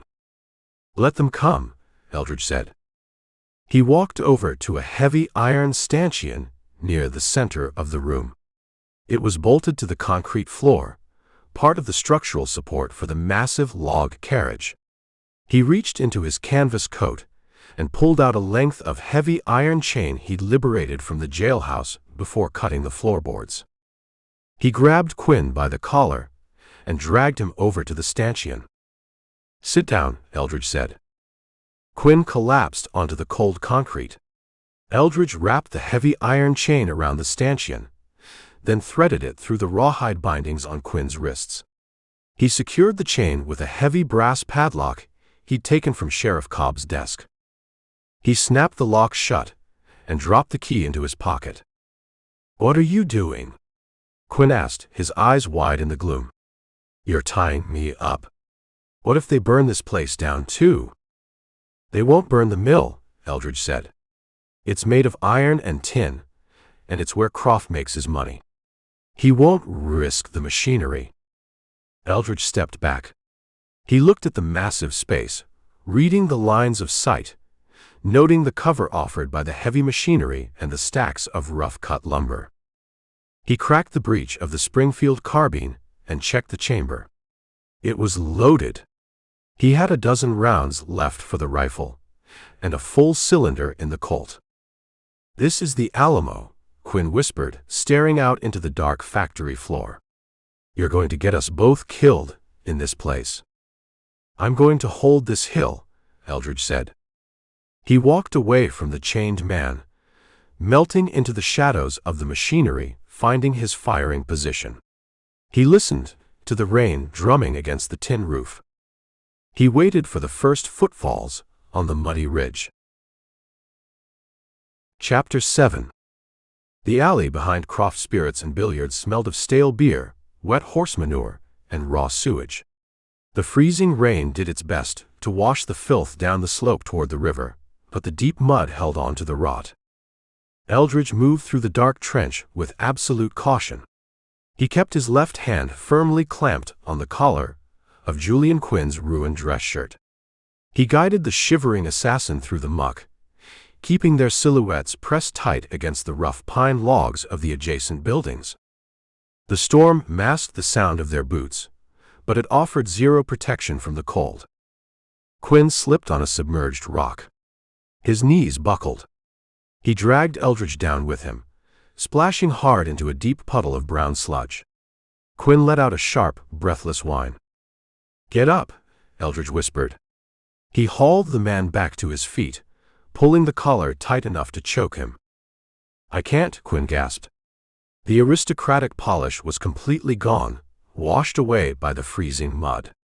His teeth clicked together in a rapid, uncontrollable rhythm. "My chest. I can't catch a breath. The cold is stopping my heart." You keep moving, your heart keeps beating, Eldridge said. You stop in this mud, you die in this mud. They reached the rear wall of the saloon. The building was massive, built of heavy squared timbers and sitting on a foundation of thick field stones. Light bled through the chinks in the logs, throwing sharp yellow lines across the muddy alley. Inside, a piano player hammered away at a tinny, out-of-tune melody. Heavy boots stomped on floorboards. Men shouted, their voices thick with rye whiskey and boredom. Edward Croft had called his army into town, and an army required a place to wait out the rain. Eldridge shoved Quinn behind a stack of empty oak whiskey barrels resting against the stone foundation. The barrels provided a slim wedge of shadow, just large enough to conceal two men if they kept their heads down. Eldridge crouched. He rested his right hand on the walnut grip of the Colt Peacemaker at his hip. He read the layout of the alley. The path to the ridge lay 30 yards ahead, an open climb up a steep, muddy grade. Between their barrel barricade and that path stood the heavy oak back door of the saloon. A tin awning stretched over the doorway, keeping the immediate area dry. Eldridge wiped the freezing rain from his eyes. He waited for a lull in the saloon noise, listening for movement on the street side. We wait here, they find us, Quinn whispered, huddled tight against a barrel. He hugged his bound hands to his chest. We need to run for the trees. We run, they see the movement, Eldridge said. They stand on the boardwalk out front. They watch the gaps between the buildings. We take it slow. We use the shadows. The heavy oak back door of the saloon rattled. The iron latch lifted with a loud clack. Eldridge pressed his back hard against the wet wood of the barrel. He reached over and shoved Quinn's head down toward the mud. Don't breathe. The door swung outward. Yellow lantern light spilled into the alley, cutting through the driving rain like a dull knife. 3 men stepped out under the tin awning. They wore thick canvas trousers and heavy wool coats that smelled of wet sheep and wood smoke. They carried the bulk of men who swung heavy axes for 12 hours a day. 2 of them held Winchester repeating rifles. The third man, a thick-necked logger with a scarred jaw, held a lit cigar clamped between his teeth. The thick-necked man walked to the edge of the awning. He unbuttoned his trousers and relieved himself into the muddy alley. I'm telling you, Croft is out of his mind, the logger with the cigar said, speaking around the wet tobacco. He stared out into the dark. Paying a bounty on a federal man. That brings marshals. That brings the cavalry. He ain't a marshal, one of the men with a rifle said. He leaned his shoulder against the doorframe, keeping dry. Cobb said he didn't wear no tin. Just a bounty rider, looking for a payday. A drifter in a canvas coat. Drifter or not, he put 3 holes in the jailhouse roof and dropped Miller into the mud, the third man said. He racked the lever of his Winchester, a sharp, metallic sound that cut through the rain. He knows what he's doing. He's in a box, the smoking man said, buttoning his trousers. He can't hold out. The rain puts out the fire, but the cold gets him. He's freezing in there right now. Eldridge watched them from the shadows. The men stood 10 yards away. If they walked back inside, the path to the ridge opened up. If they decided to patrol the alley, the barrels offered 0 protection against a thorough search. Quinn shifted in the mud. The cold drove him to the edge of madness. His body convulsed in a violent shiver. His muddy boot kicked the base of the empty whiskey barrel. The hollow oak boomed like a drum. The 3 men under the awning froze. The man with the cigar took it out of his mouth. You hear that? He asked. Rats? The man leaning against the doorframe said, though he pulled his rifle in a little closer to his chest. That ain't a rat, the third man said. He stepped out from under the awning. He raised his Winchester, pointing the barrel toward the stacked barrels. Hey! Who's back there? Eldridge didn't wait for them to walk over. He didn't wait for them to bring a lantern. He drew the Bowie knife with his left hand and the Colt peacemaker with his right. He lunged out from behind the barrels. He moved with explosive, predatory speed, a dark blur of wet canvas and focused violence.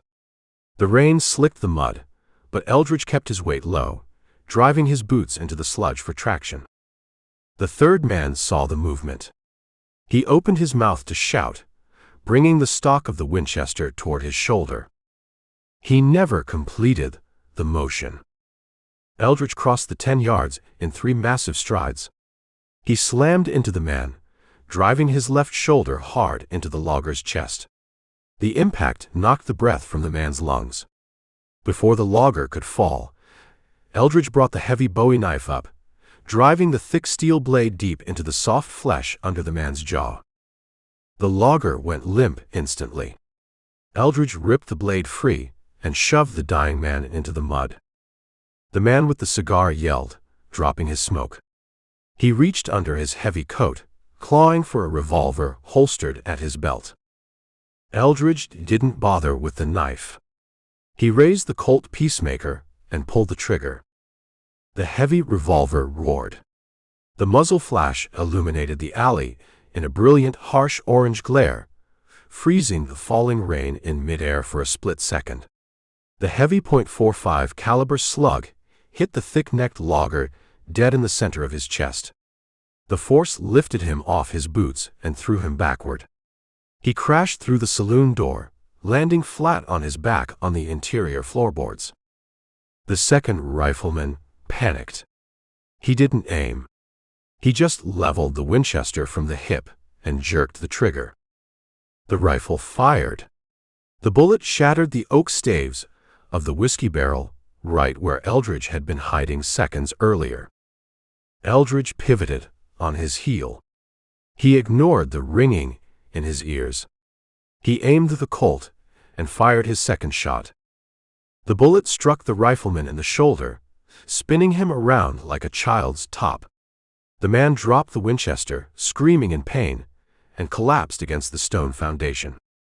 Eldridge stepped forward, cocking the hammer of the Colt for a third shot, ready to finish the job. A loud splash sounded behind him. Eldridge spun around. Julian Quinn was running. The sudden gunfire and the brief flash of light had overloaded the assassin's panicked mind. He saw an opening, and instinct took over. He scrambled away from the barrels, his bound hands awkwardly pumping in front of him, slipping and sliding in the deep mud as he sprinted toward the dark cross street that led up the ridge.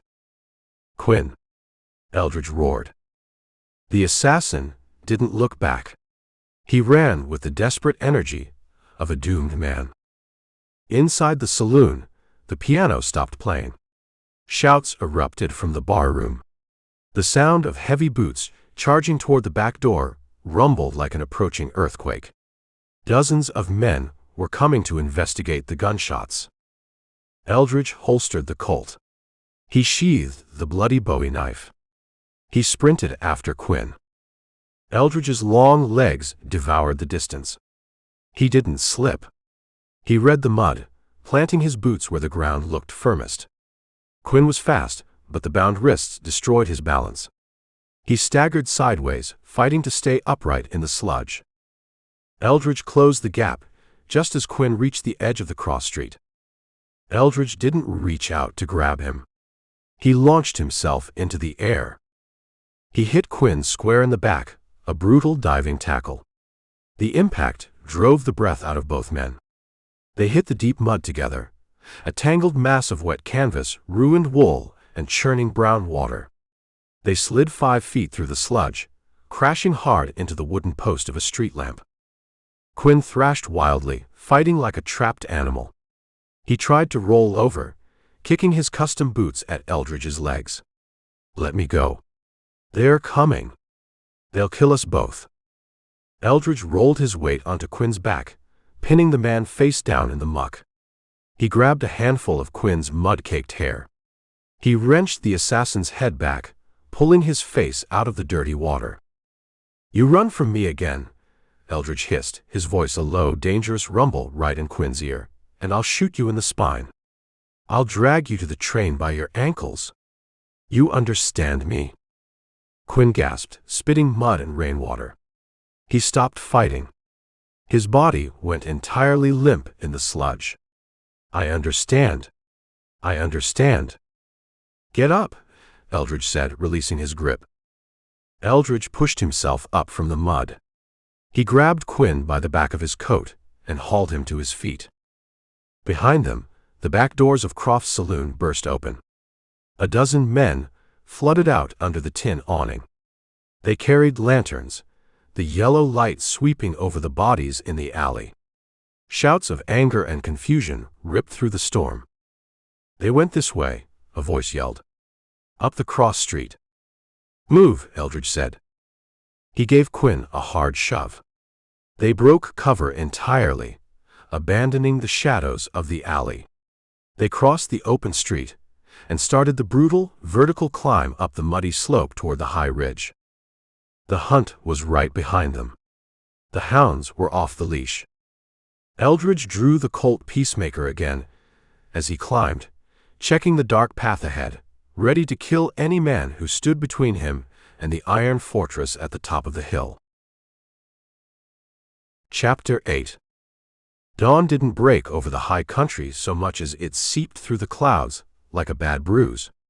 The pitch-black sky faded to a swollen, weeping gray. The freezing rain finally lost its edge, turning into a thick, miserable mist that clung to the pine trees and settled heavy on the valley floor. Eldridge Sample dragged himself over the final, muddy crest of the ridge. His thighs burned from the relentless, vertical climb. The heavy canvas coat hung on his shoulders like a sheet of wet paper. He dug his boots into the slick clay and turned around. Julian Quinn scrambled up the slope on his hands and knees. The assassin looked like a drowned corpse pulled fresh from a river drag. His ruined white dress shirt clung to his ribs, painted brown with thick sludge. The rawhide wrapped around his wrists dug deep into his swollen flesh. He gasped for air, his chest heaving, the thin mountain altitude starving his lungs. Eldridge reached down, grabbed the back of Quinn's shirt, and hauled him over the lip of the ridge. Quinn collapsed face first into a patch of wet, crushed shale. He didn't try to get up. He just lay there, shivering, coughing up rainwater and mud. "Get on your feet," Eldridge said. His voice came out a dry, raspy scrape. "I'm done," Quinn wheezed into the dirt. "Shoot me here. Just put the bullet in the back of my head and go claim your gold. I can't take another step." "You take as many steps as I tell you to take," Eldridge said.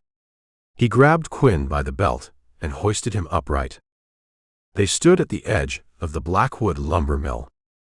The industrial complex dominated the high ground. It looked like an iron fortress built to wage war on the forest.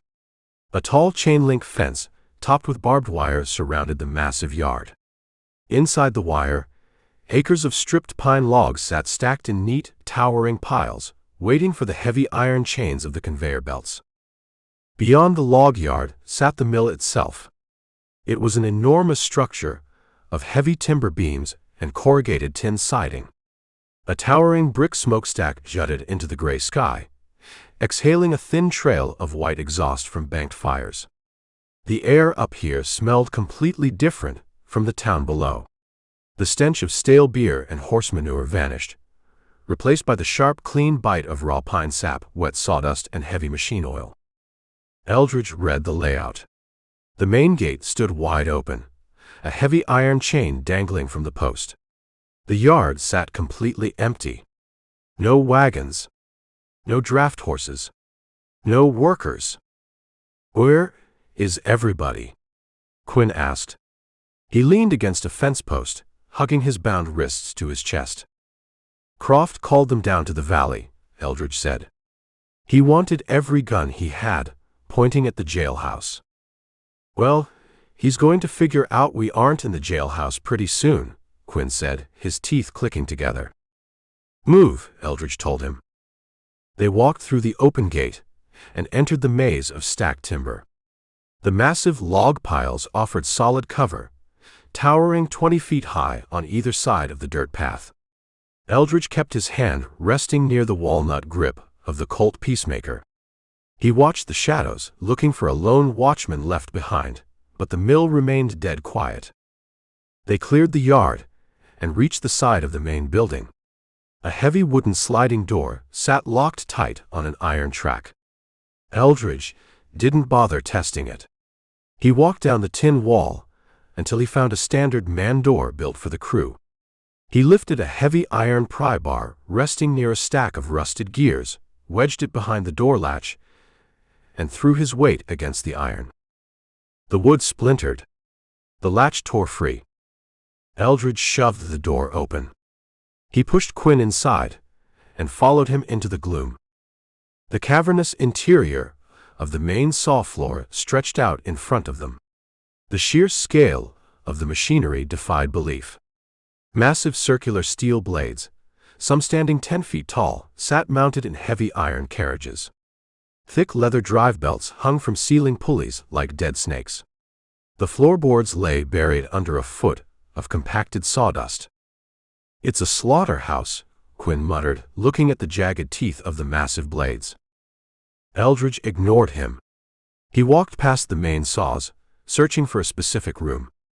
The main floor offered terrible cover. It was too open, full of wide firing lanes and flimsy tin walls that wouldn't stop a heavy rifle slug. He found a heavy brick wall near the back of the complex. 2 thick iron doors sealed the entrance. Eldridge pulled one of the heavy doors open. A wave of dry, stale heat washed over his face. The boiler room. It housed 3 massive cast-iron steam boilers, their bellies resting on thick brick foundations. The fires were banked low for the night, but the sheer mass of the iron and the hot water held the heat. The room smelled of hot metal, burning coal, and dry ash. The walls were double-thick mortared brick, built to contain an accidental explosion. "Inside," Eldridge said. Quinn didn't argue. The assassin rushed into the room, drawn to the radiant heat. He collapsed onto the brick floor near the center boiler, soaking up the warmth. He closed his eyes and let out a long, ragged sigh. Eldridge walked the perimeter of the room. He checked the iron doors. He checked a narrow, wire-reinforced window sitting high on the wall facing the valley. It offered a clean view of the town below, a chaotic sprawl of wet rooftops and muddy streets. He found a heavy logging chain coiled near a pile of coal. It had thick iron links the size of a man's fist. He picked it up, testing the weight. He carried the chain over to a massive steel support stanchion bolted deep into the concrete floor. He grabbed Quinn by the collar and dragged him to the stanchion. "Sit," Eldridge said. Quinn's eyes snapped open. He looked at the heavy chain in Eldridge's hand. "What are you doing?" "I thought we were running." "We ran," Eldridge said. "Now we hold." He wrapped the heavy chain around the steel stanchion, passing it twice to ensure zero slack. He grabbed Quinn's bound wrists and threaded the ends of the chain through the rawhide loops. He pulled a brass padlock he'd taken from Sheriff Cobb's desk out of his pocket. He snapped the shackle through the chain links and locked it tight. Quinn stared at the heavy brass lock. He pulled his arms, but the chain held him tight against the steel beam. He couldn't stand up. He couldn't move more than a foot in any direction. "You're anchoring me," Quinn said, panic creeping back into his voice. "You're leaving me tied to a post while 50 men with rifles march up that hill." "The brick stops the bullets," Eldridge said. He unbuttoned his soaked canvas coat and let it drop to the floor. "And the chain keeps you from running into the crossfire when you panic." "I don't panic," Quinn snapped. "You ran in the alley," Eldridge reminded him. "You stay put. You keep your head down." Eldridge drew his heavy Bowie knife. He walked over to a stack of burlap coal sacks. He dragged the sacks across the floor, building a low barricade near the iron double doors. He worked with methodical, brutal efficiency. Down in the valley, the town of Blackwood finally woke up to the morning gray. Edward Croft stood in the center of the muddy street, under his black umbrella.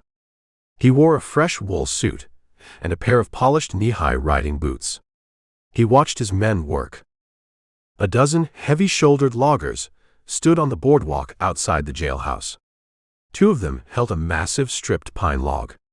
They swung it back like a pendulum and drove it forward into the barricaded oak door. The heavy wood splintered with a deafening crack. The iron hinges tore free from the log frame. The door crashed inward, hitting the floorboards inside with a hollow thud. The men dropped the ram and drew their revolvers. They rushed into the dark jail. Croft didn't move. He stood perfectly still, listening to the shouts of his men echoing from inside the small building. A logger with a thick mustache and a yellow slicker stepped out of the doorway. He looked sick. He took off his hat and walked down the steps toward Croft. "Well?" Croft asked. His voice was smooth and quiet, carrying easily over the morning mist. "He ain't there, Mr. Croft," the logger said. He looked at his muddy boots, afraid to meet the boss's eyes. "The whole place is empty." Croft lowered his umbrella. The mist settled on his tailored suit. He walked past the logger and stepped up onto the boardwalk. He walked into the ruined jailhouse. The place smelled of burnt cedar, wet ash, and cold mud. Freezing rain dripped steadily through the 3 massive bullet holes in the roof. Croft walked to the center of the room. He looked at the heavy desk shoved under the window. He looked at the empty iron cell. Finally, he looked down at the floorboards. A jagged 3-foot hole sat chopped through the heavy pine planks, exposing the dark, muddy crawlspace beneath the foundation. Croft stared at the hole. He didn't yell. He didn't throw a fit. He just leaned his weight on his silver-tipped walking stick and calculated the angles. "He cut his way into the mud," Croft said softly. Sheriff Vernon Cobb rushed into the jail behind him. The old man looked terrible. He smelled like cheap rye and stale sweat, his face pale and blotchy.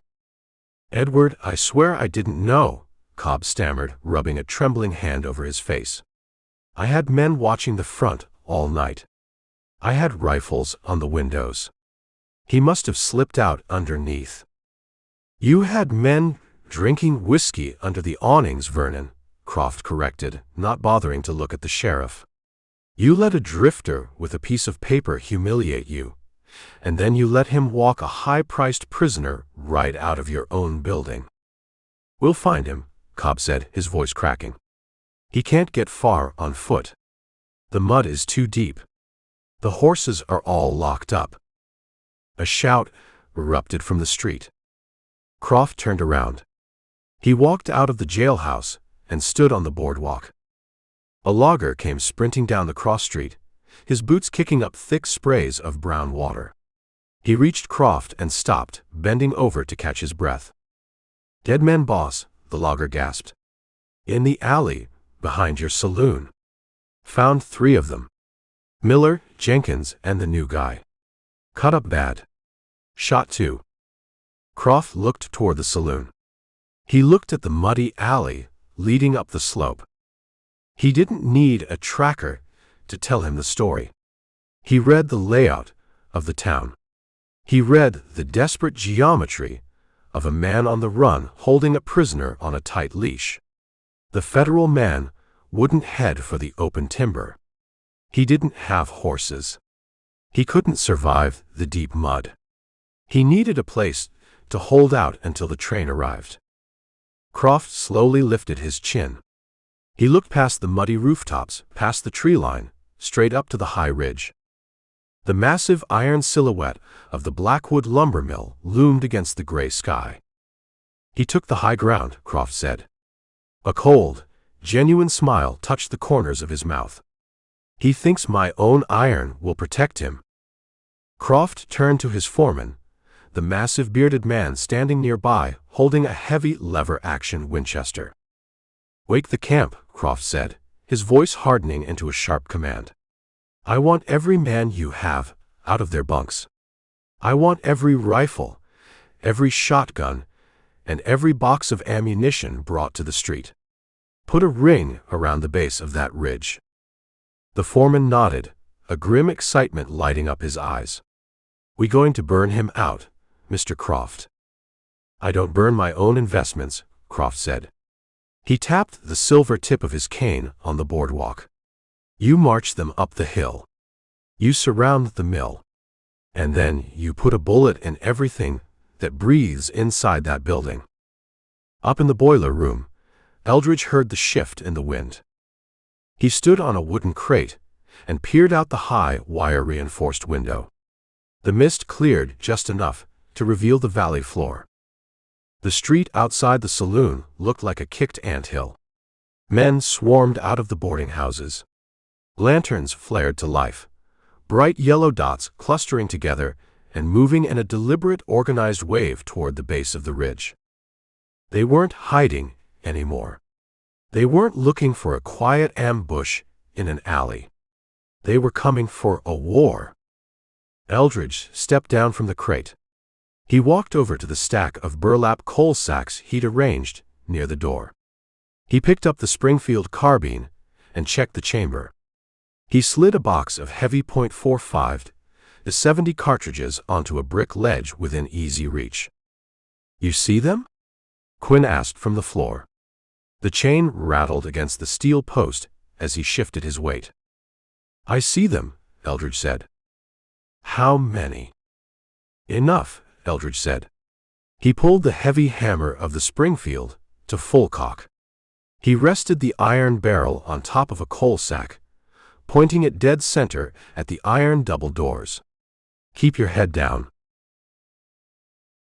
Chapter 9. The mob of loggers didn't march. They swarmed.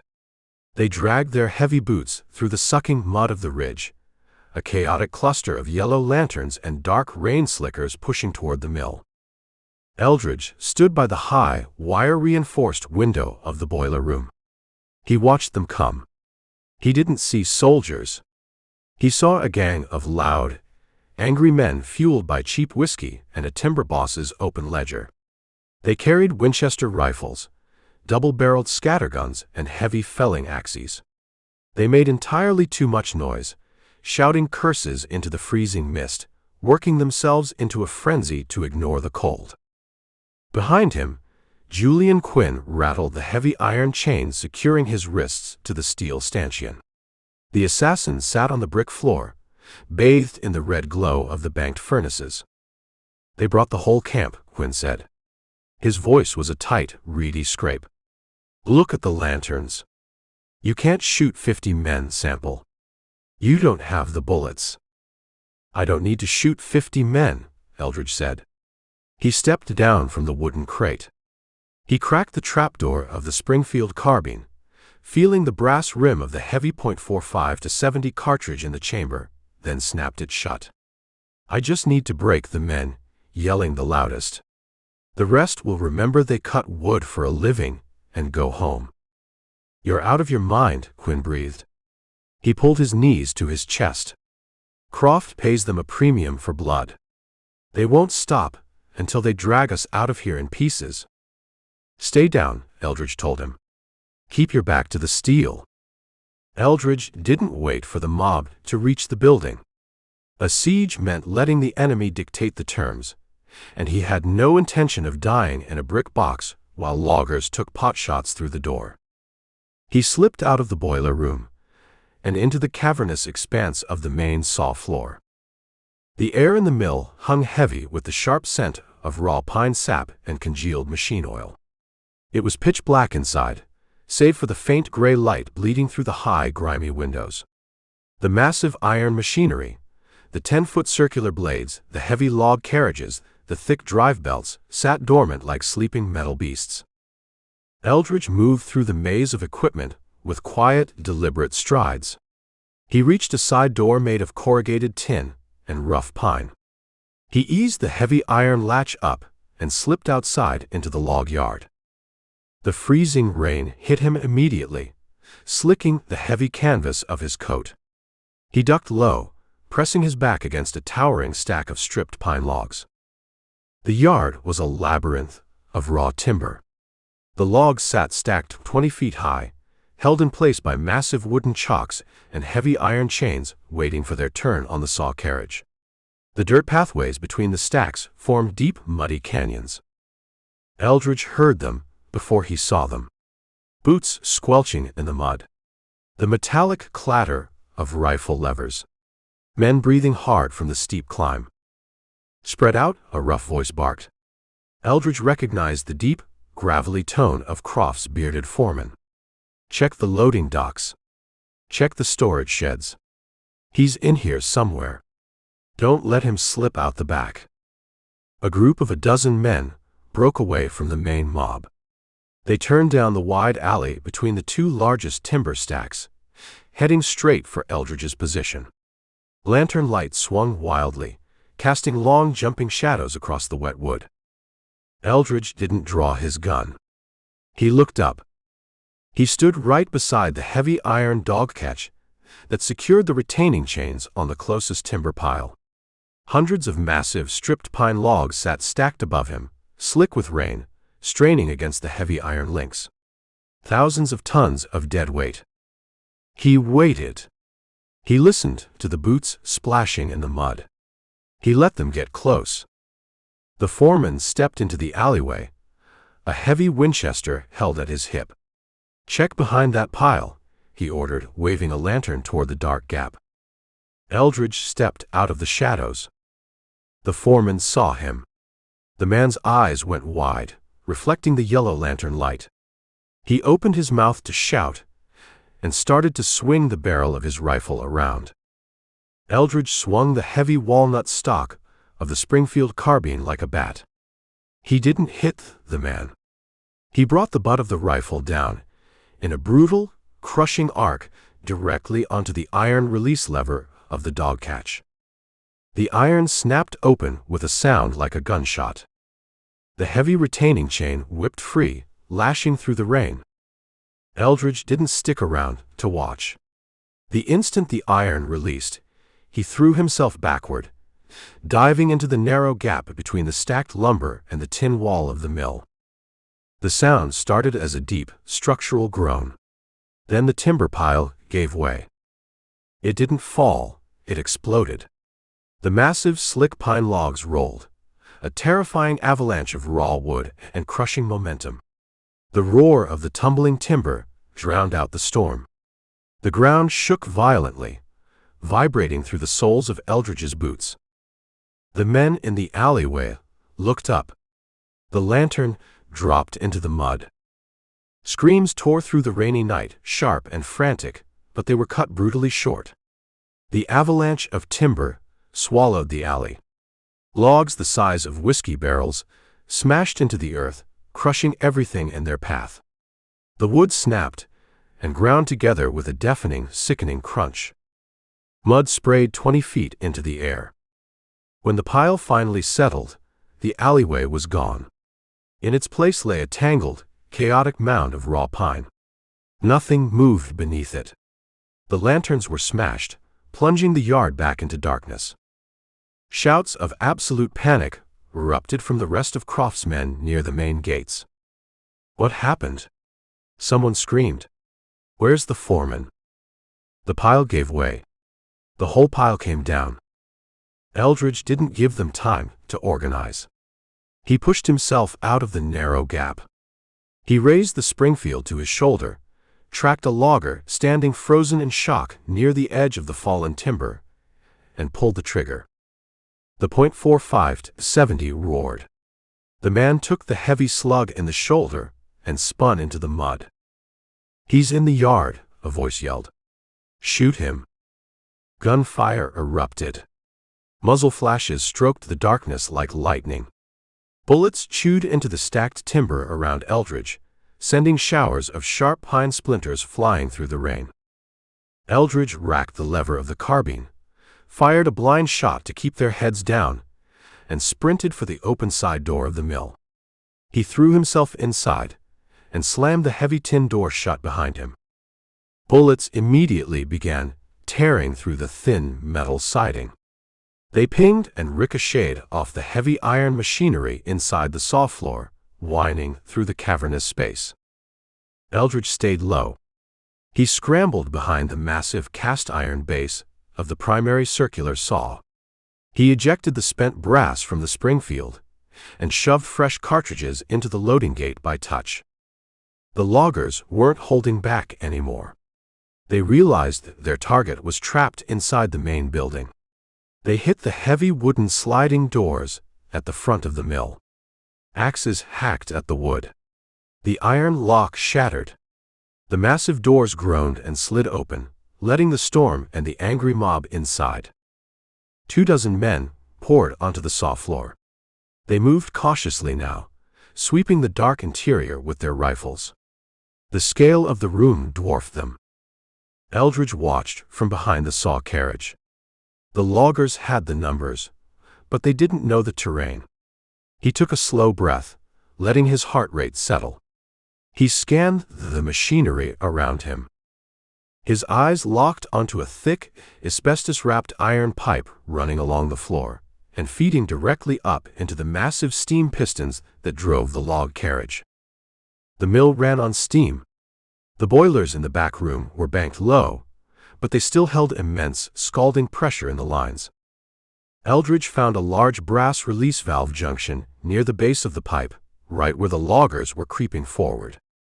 He rested the barrel of the Springfield over the edge of the cast-iron saw base. He ignored the men. He leveled his sights dead center on the brass junction. He pulled the trigger. The rifle boomed. The heavy slug struck the brass valve. The metal shattered. High-pressure steam erupted from the ruptured pipe with a shrieking, deafening roar. It didn't just hiss. It exploded outward like a bomb. A solid wall of blinding white vapor blasted across the saw floor. The steam hit the air at over 300 degrees. The front line of loggers walked right into the blast. They shrieked as the scalding vapor hit their exposed faces and hands. Rifles fired wildly into the ceiling as men dropped their weapons and clawed at their burning skin. The entire front half of the mill vanished inside a thick, boiling white cloud. Visibility dropped to absolute zero. Men stumbled into the heavy machinery, cracking their heads against iron gears, screaming in the hot fog. Eldridge drew the Colt Peacemaker from his hip. He stood up. He walked into the edge of the steam cloud. He moved like a shadow, letting the frantic, panicked men reveal themselves. A logger stumbled out of the whiteout, coughing violently, his face bright red. He carried a heavy felling axe. He saw Eldridge and swung the heavy blade in a desperate blind arc. Eldridge stepped inside the swing. He brought the barrel of the Colt up and fired a single shot into the man's chest. The logger crumpled onto the sawdust-covered floor. Another man tried to run back toward the open front doors, completely disoriented by the steam. Eldridge tracked him through the haze and fired again. The man dropped. The loggers broke. The steam, the screams of the scalded men, and the unseen shooter in the fog shattered their nerve. They scrambled over each other, frantic to escape the burning white cloud, diving out the front doors and back into the freezing mud of the yard. Eldridge stood in the swirling mist, the Colt heavy in his hand. He listened to them run. The shrieking steam pipe slowly began to lose pressure, the roar fading to a loud, angry hiss as the line bled out. He didn't chase them. He reloaded the Colt, slipping fresh brass into the cylinder. He turned around and walked back through the dark mill toward the heavy iron doors of the boiler room. He pulled the door open and stepped inside, shutting the iron tight behind him. Julian Quinn sat exactly where Eldridge had left him. The assassin was pressed flat against the steel stanchion, his face pale, his eyes wide with a mixture of awe and pure terror. Eldridge walked over to the stack of burlap coal sacks. He set the Springfield carbine down. His canvas coat steamed in the heat of the room. He wiped a mixture of wet sawdust, soot, and sweat from his jaw. "What happened out there?" Quinn asked, his voice shaking. It sounded like the mountain tore in half. "I used their timber against them," Eldridge said. He picked up a tin cup, dipped it into a bucket of water near the furnace, and took a long drink. "Then I used their steam." "Did they run?" "The ones who could walk ran," Eldridge said. He tossed the tin cup aside. He looked out the high, wire-reinforced window. Down in the valley, the gray light of morning continued to bleed through the rain. "They won't come back," Quinn said, a frantic hope lighting his eyes. "You broke them. They're just loggers. They didn't sign up for a slaughter." "They have a boss who doesn't like to lose," Eldridge said. He picked the Springfield back up and checked the action. "They'll fall back. They'll regroup. And then they'll figure out that a wooden mill burns just as well as a wooden jailhouse." Chapter 10. The silence returning to the ridge felt heavier than the storm. The roaring hiss of the bled-out steam pipe faded into a low, rattling drip. Down in the muddy yard, the surviving loggers had pulled back into the tree line to lick their scalded wounds and rethink their wage. Inside the boiler room, the heat pressed against the brick walls like a living thing. The banked fires in the massive iron furnaces cast a dull, throbbing red light across the floor. Eldridge Sample sat on an overturned wooden crate. He didn't look at the heavy iron door he had just barred. He looked at his hands. He cracked the loading gate of the Colt Peacemaker and tipped the barrel up. Empty brass casings slid free and clattered against the bricks. He reached into the deep pocket of his canvas coat. His fingers scraped the canvas lining. He pulled out 2 heavy .45 caliber cartridges. He slotted them into the cylinder. He gave the chamber a half spin, letting the mechanism click into place, and snapped the gate shut. He set the revolver on the crate beside his leg. He picked up the Springfield carbine. He popped the trapdoor. Empty. He checked his pockets again. 3 heavy brass rounds left. He slid one into the rifle and laid the weapon across his thighs. Julian Quinn watched the inventory from his spot on the floor. The assassin sat chained to the steel stanchion, his knees pulled tight to his chest. Sweat plastered his fine hair to his forehead. The soot and mud on his face made him look like a feral animal trapped in a pit. 5 bullets, Quinn said. His voice came out a dry, raspy croak. He stared at the brass casings scattered on the bricks. "You fought a war out there, and you walked back in here with 5 bullets." "5 is a prime number," Eldridge said. He wiped a smear of wet sawdust from his forehead with his sleeve. "It gets the job done if you don't miss." "You can't shoot an army with 5 rounds," Quinn said, pulling at the heavy iron chain. It clanked against the steel post. "They're out there talking to Croft. He's paying them double. Triple. They'll bring dynamite next. They'll blow this brick box off the side of the mountain and pick through the rubble for our teeth." "Croft doesn't blow up his own boilers," Eldridge said. "He needs this iron to run his saws. He replaces men. He doesn't replace custom-cast steam drums." "So they starve us," Quinn snapped. "They wait us out. I haven't eaten since yesterday morning. My wrists are bleeding. I need water." Eldridge ignored the complaints. He picked up a tin bucket resting near a valve junction, scooped a cup of tepid, metallic-tasting water from it, and carried it over. He didn't hand it to Quinn. He held it out. Quinn grabbed the tin cup with both bound hands and drank it down in 3 massive, greedy gulps. Water spilled down his chin and soaked into his ruined white shirt. He dropped the cup. It rolled across the bricks. "The train gets here at midnight," Quinn said, wiping his mouth on his shoulder. "It's barely noon. We have 12 hours left. We aren't going to make it, Sample." Just unlock the chain. Give me a gun. Let me take my chances in the timber. You take your chances on the end of my leash, Eldridge told him. He walked back to his wooden crate. He didn't sit down. The hairs on the back of his neck prickled.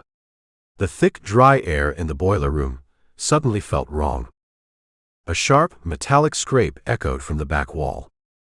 It didn't come from the heavy iron doors leading to the saw floor. It came from the high corner of the room, right above the massive coal bins. A heavy iron chute angled down from the exterior wall, designed to let wagons dump bituminous coal straight into the holding pens from the back alley. Eldridge turned his head. He watched the rusted iron latch on the outside of the chute pivot upward. Someone on the outside had reached it with a pole. The heavy iron door swung inward with a screech of ungreased hinges.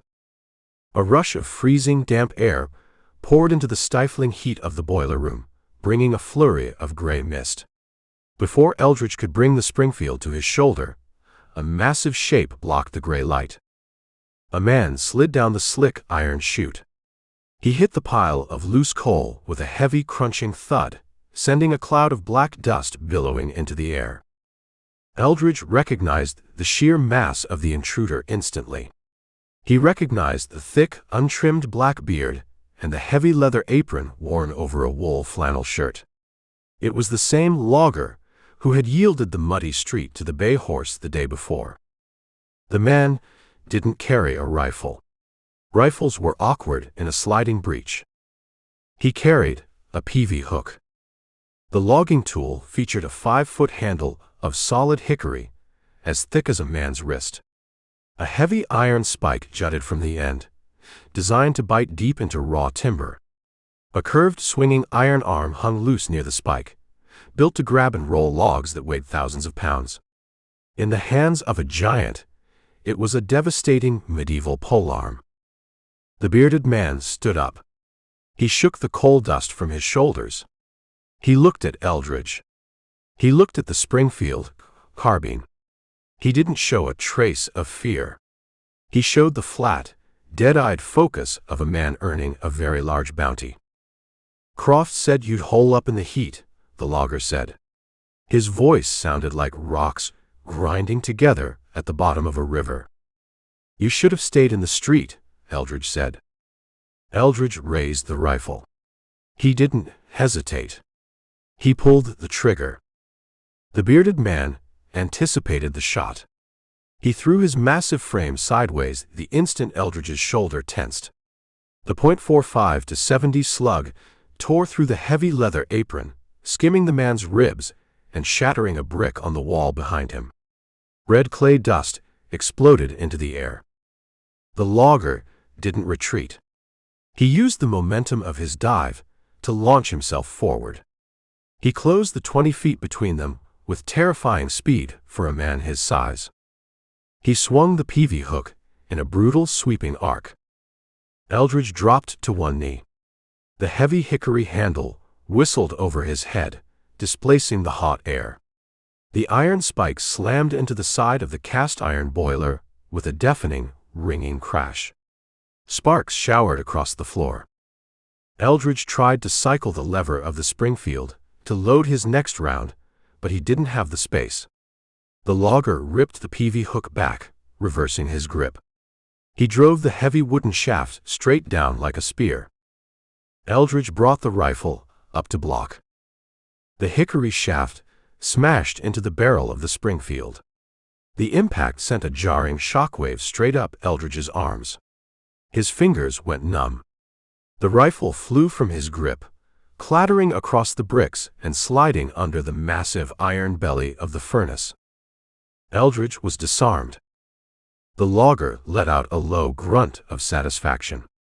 He stepped forward, raising the heavy peavy hook high over his head, preparing to split Eldridge's skull with the iron spike. "Look out!" Quinn screamed from the stanchion, yanking his chains in a blind panic. Eldridge didn't try to back away. Backing away from a long weapon was a death sentence. He launched himself directly into the giant's chest.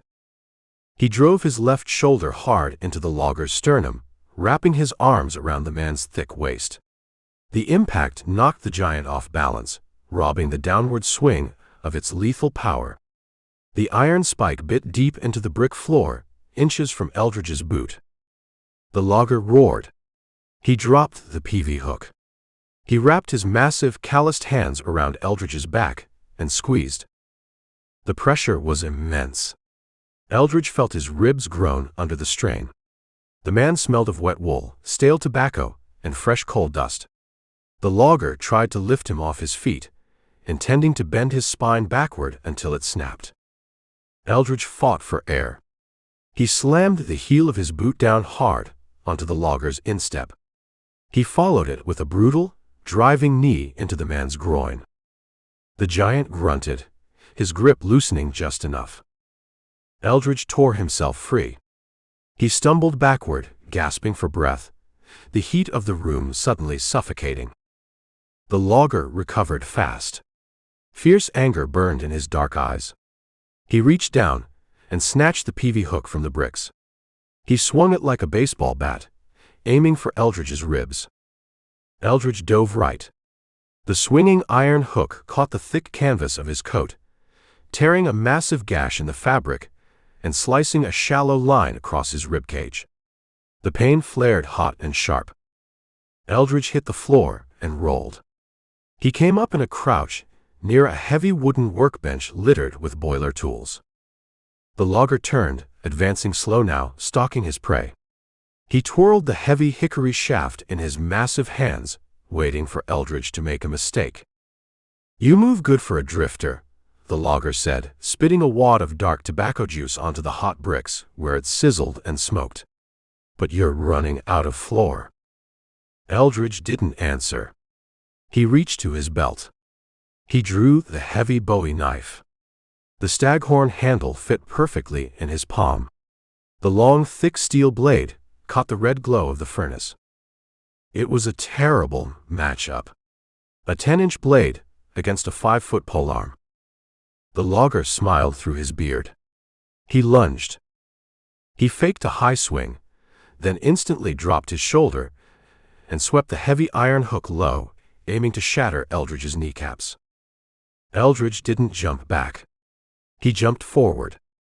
He leaped entirely over the low swing, his boots clearing the hickory shaft by an inch. He landed hard, inside the giant's guard. Before the logger could pull the heavy weapon back, Eldridge dropped his weight. He slashed the Bowie knife in a tight, vicious arc just above the heel of the logger's left boot. The razor-sharp steel sliced clean through the heavy leather and bit deep into the thick tendon holding the ankle together. The logger let out a sound that wasn't human. It was a high, shrieking bellow of absolute agony. His left leg completely gave out. He crashed to the bricks, dropping the PV hook as his hands scrambled to grab his ruined ankle. Blood pooled fast on the hot floor, turning black in the coal dust. Eldridge didn't stop to admire his work. He spun around, searching the workbench. His eyes locked onto a massive cast-iron pipe wrench. It was 3 feet long and weighed 20 pounds, designed to torque the primary steam valves. He grabbed the heavy iron handle with both hands. He hauled it off the wood. The logger tried to push himself up on his good leg, his face contorted in pain and rage. He reached blindly for the fallen PV hook. Eldridge stepped up behind him. He raised the massive iron wrench high, using every ounce of strength left in his shoulders. He brought the heavy iron head down in a crushing, unyielding strike directly against the side of the logger's skull. The sound was terrible. The giant collapsed forward. He hit the bricks and didn't twitch. He lay perfectly still, a massive bleeding mound of flannel and leather.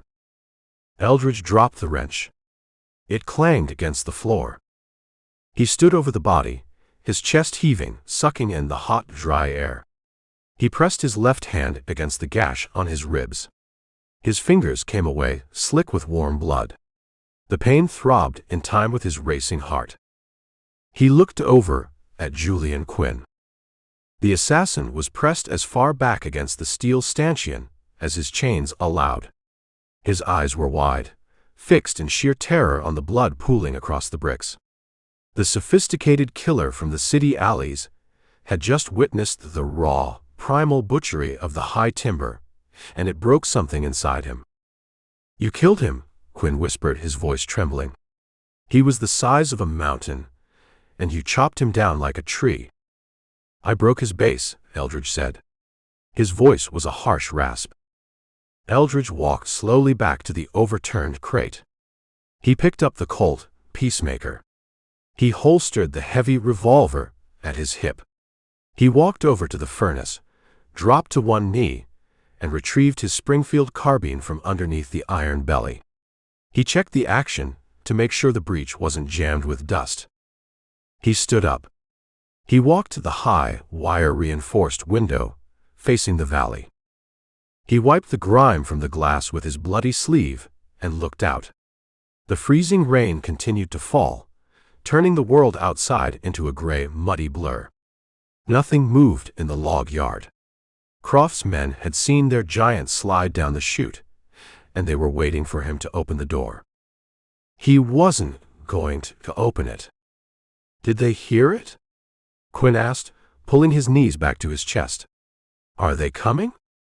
"They're waiting on a signal," Eldridge said, resting the barrel of the carbine against the brick sill. He watched the tree line. "When they figure out he isn't walking back out, they'll lose their appetite for closed spaces." "For how long?" "Long enough," Eldridge said. He slid down the brick wall, sitting on the floor just beneath the window. He kept the rifle resting on his knees. He closed his eyes, letting the intense heat of the boiler room seep into his bruised ribs. The mill held. They had bought their time in blood, and now they just had to wait for the whistle. Chapter 11. The dead giant cooled on the hot bricks. The pool of blood around the logger's ruined ankle and crushed skull dried into a thick black crust, mixing with the omnipresent coal dust. Eldridge sat with his back against the brick wall, beneath the high window. The intense heat of the boiler room baked the dampness out of his canvas coat. It also baked the pain deep into his ribs. He unbuttoned the coat and pulled up his wool shirt. The swinging peavy hook had carved a jagged 6-inch tear across his side. The bleeding had slowed to a sluggish ooze, but the bruised flesh around the cut glowed a deep, angry purple. He drew the Bowie knife. He leaned forward, grabbed the sleeve of the dead logger's heavy flannel shirt, and sliced a long, wide strip of red wool from the fabric. He folded the wool into a thick pad, pressed it hard against his bleeding side, and tied it in place with a length of rawhide from his pocket. He pulled the knot tight. He ground his teeth together, breathing through his nose until the sharp spike of agony faded into a dull, rhythmic throb. He buttoned his shirt and coat. He looked at Julian Quinn. The assassin watched the amateur surgery from his spot on the floor. Quinn remained chained to the steel stanchion. The refined killer looked entirely broken. Sweat cut clean tracks through the thick layer of soot on his face. He kept his knees pulled tight to his chest, his eyes darting between Eldridge and the massive corpse rotting in the heat. "He isn't going to wake up," Eldridge said. "I know," Quinn rasped. He dragged a bruised hand across his mouth. "I watched you cave his head in. I hear the sound every time I blink. You swing a wrench like a man driving spikes for the railroad." "I did what the room required," Eldridge said. Eldridge stood up. He walked to the high, wire-reinforced window. He rubbed the grime from the glass and looked out over the valley. The storm had broken. The driving, freezing rain that had battered the mountain for 2 days finally surrendered. It left behind a heavy, clinging mist. The thick gray fog rolled through the tops of the pines and settled deep into the muddy streets of Blackwood. Down in the town, the yellow lanterns burned like weak stars trapped in a swamp. Nothing moved in the log yard outside the mill. Croft's men had dragged their scalded and wounded down the ridge hours ago, leaving the high ground to the man with the rifle. Eldridge pulled his silver pocket watch from his vest. He checked the time in the dim red glow of the banked furnaces. 11:45. He snapped the watch shut and dropped it back into his pocket. He picked up the Springfield carbine. He cracked the breech, ran his thumb over the brass rim of the heavy .45 to 70 cartridge, and closed the action. He drew the Colt Peacemaker, spun the cylinder to check his loads, and slipped the heavy revolver back into the leather holster on his hip. A sound cut through the silence. It started low, a deep rumble vibrating through the granite bedrock of the mountain itself. Then it rose into the air. A long, mournful, shrieking wail echoing through the gorge. The steam whistle of a heavy locomotive. Quinn's head snapped up. His bloodshot eyes widened. "The train," Quinn breathed. A frantic, desperate hope washed the terror from his face. He rattled the heavy iron chain against the steel post. "Sample, that's the train. It's here." "I hear it," Eldridge said. "Then let me go," Quinn yelled, pulling hard against the rawhide binding his wrists. "Unlock the chain. We made it. The 36 hours are up. You proved your point, you earned your gold. Just take the leash off."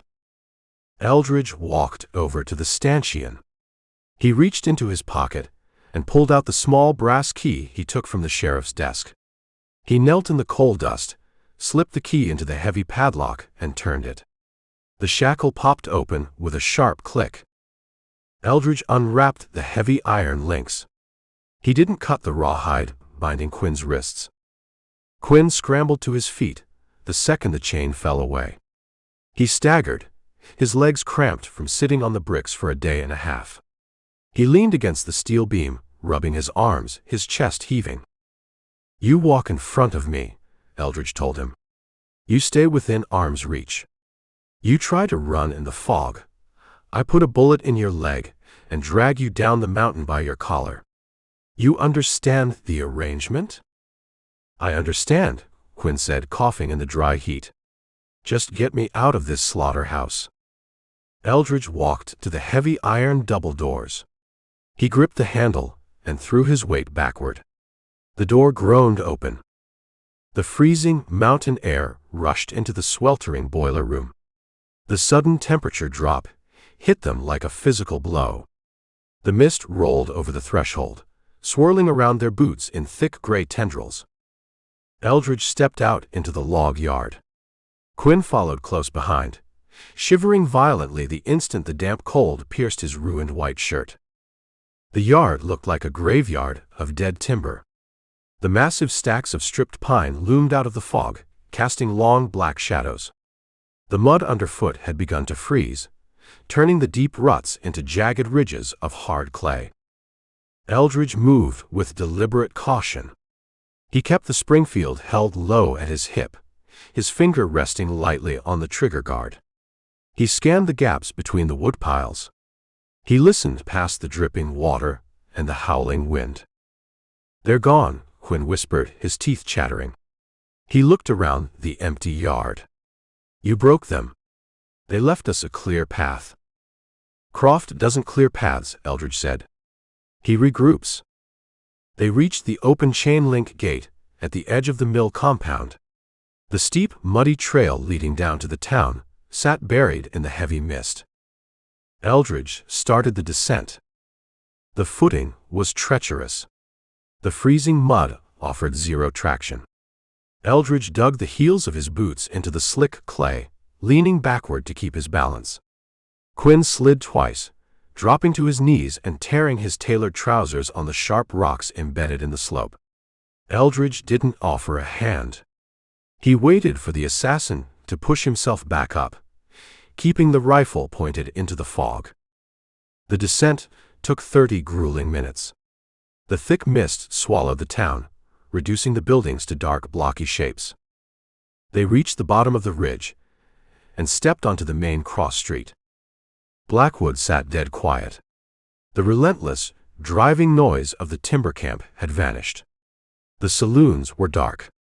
The boarding houses showed no light. The mud in the street lay undisturbed, the deep wagon ruts filling with icy runoff from the mountain. "Where is everybody?" Quinn asked, looking at the dark windows of the mercantile. "This camp never sleeps. They run shifts around the clock." "They're waiting," Eldridge said. He didn't take the main thoroughfare. Walking down the center of the street in the fog offered a perfect silhouette for any man sitting on a tin roof with a hunting rifle. Eldridge guided Quinn into the narrow alleyway running behind the assay office. They moved through the shadows, keeping their backs pressed against the rough pine logs of the buildings. The air smelled of wet ash, raw sewage, and cold mud. Another long, shrill blast from the steam whistle tore through the night. It sounded much closer now. The train was entering the valley, grinding its way toward the depot on the edge of town. "It's pulling in," Quinn urged, picking up his pace. He stumbled over a discarded whiskey crate, but caught his balance. "We just need to cross the rail yard. 100 yards, Sample. That's it." Eldridge grabbed Quinn by the shoulder and shoved him hard against the wall of the building. "Keep your voice down," Eldridge hissed. He peered around the corner of the alley, looking toward the tracks. The rail depot sat on the eastern edge of Blackwood, built alongside the churning black water of the river. It was a simple, utilitarian setup. A long wooden platform, a small ticket office with a tin roof, and a massive cedar water tower to feed the steam engines.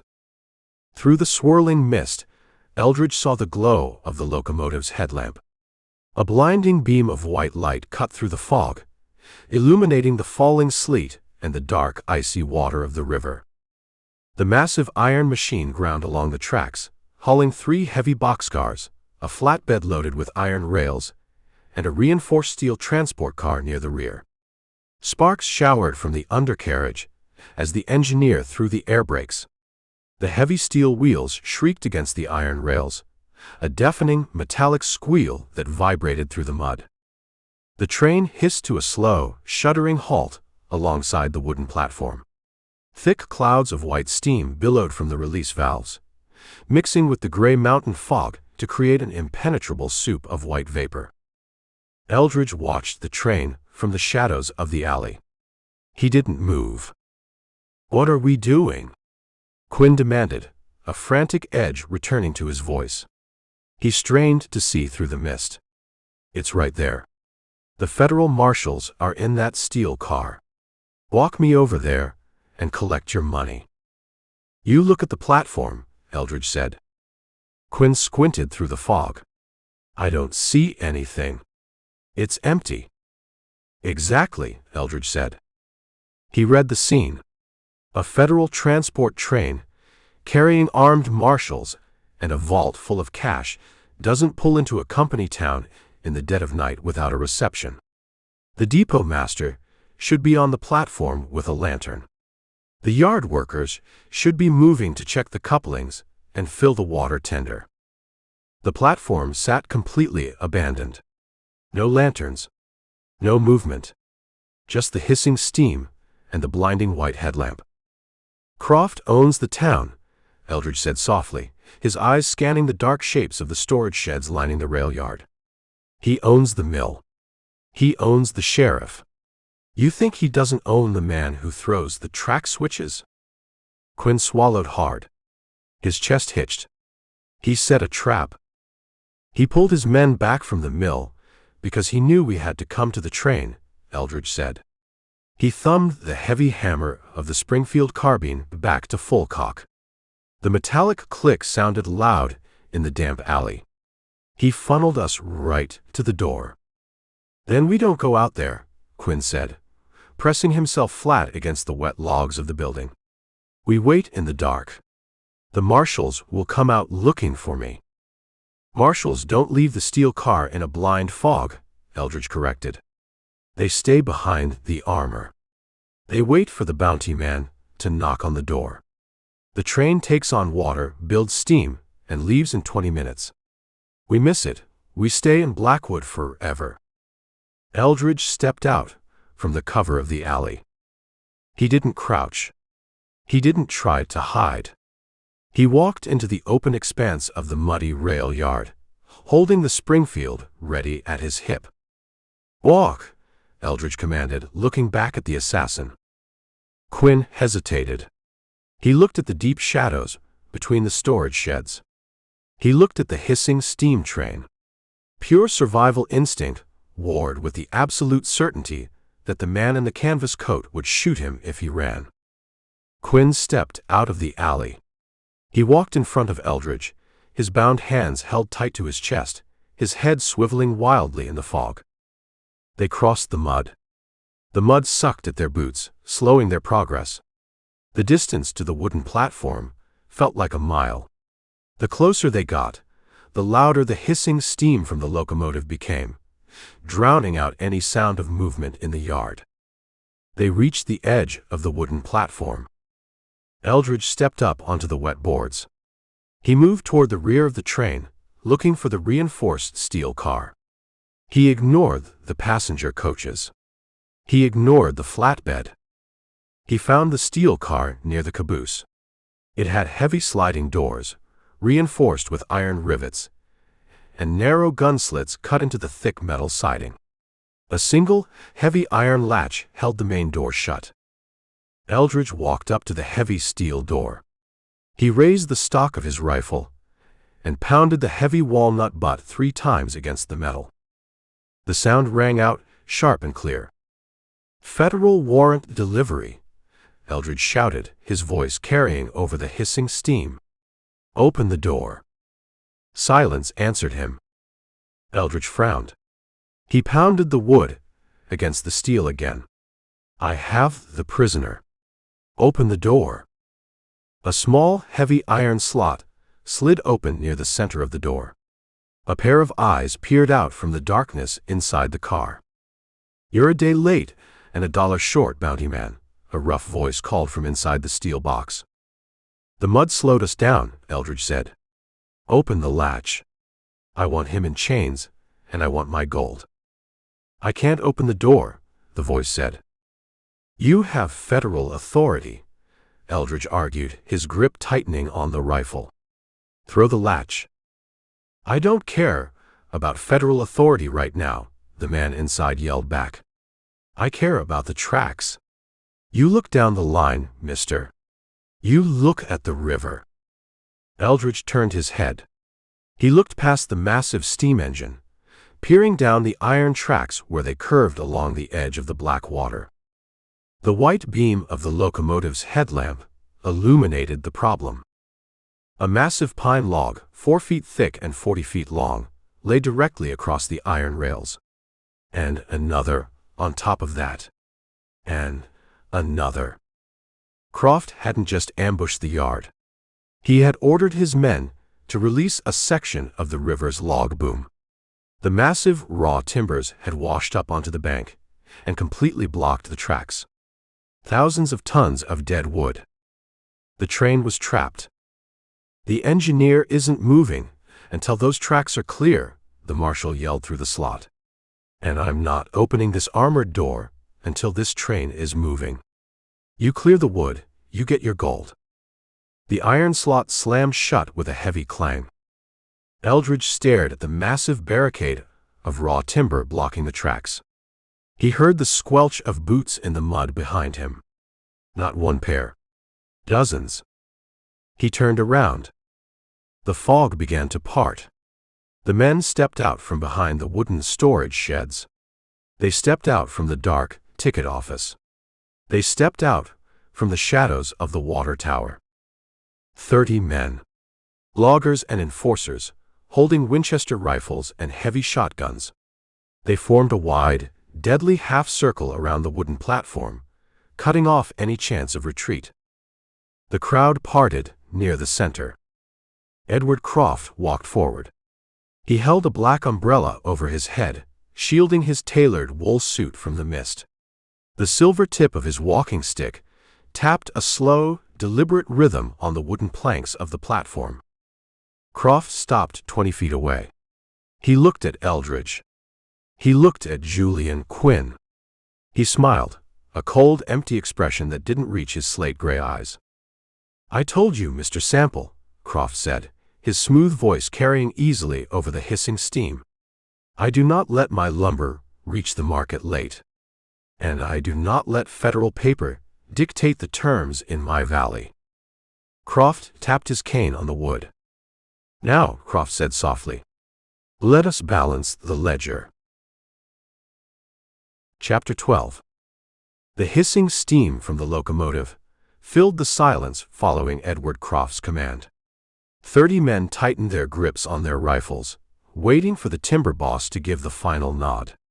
The white glare of the engine's headlamp cut through the fog, throwing long, jagged shadows across the muddy platform. Eldridge didn't wait for the firing squad to organize. He didn't bother trying to reason with 30 shotguns. He looked straight into the blinding white beam of the headlamp. He whipped the Springfield carbine to his shoulder, leveling the iron sights dead center on the glass lens, and pulled the trigger. The .45-70 roared. The massive glass lens exploded in a shower of brilliant sparks and razor-sharp shards. The rail yard plunged into immediate, disorienting darkness.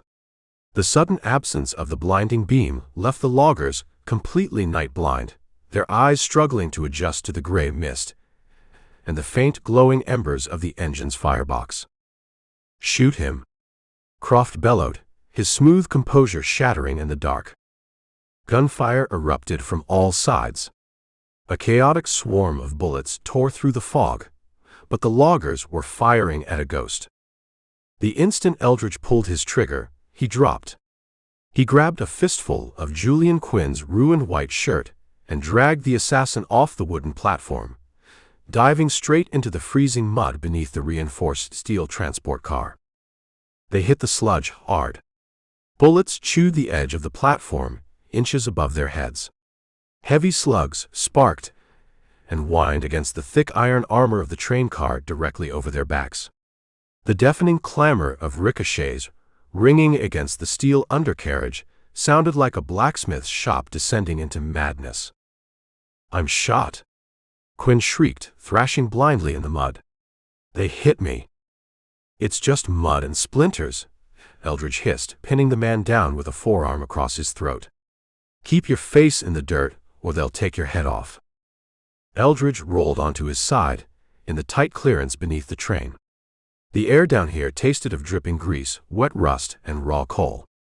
He holstered the Colt Peacemaker and reached for the thick rawhide cord in his coat pocket.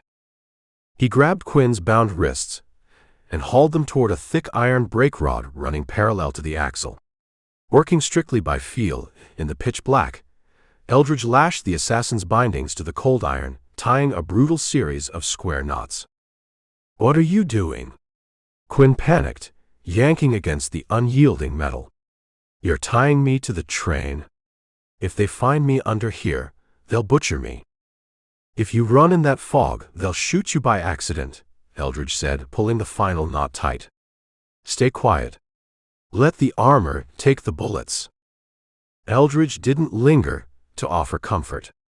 He crawled on his stomach through the freezing muck, navigating the labyrinth of heavy iron wheels, dripping axles, and grease boxes. He moved away from the wooden platform, sliding toward the opposite side of the tracks, the blind side bordering the churning black water of the river. He slid out from under the steel car and scrambled up the slick riverbank. The freezing wind, coming off the water, bit through his wet canvas coat, but the darkness offered absolute concealment. Across the tracks, the loggers ceased their blind firing.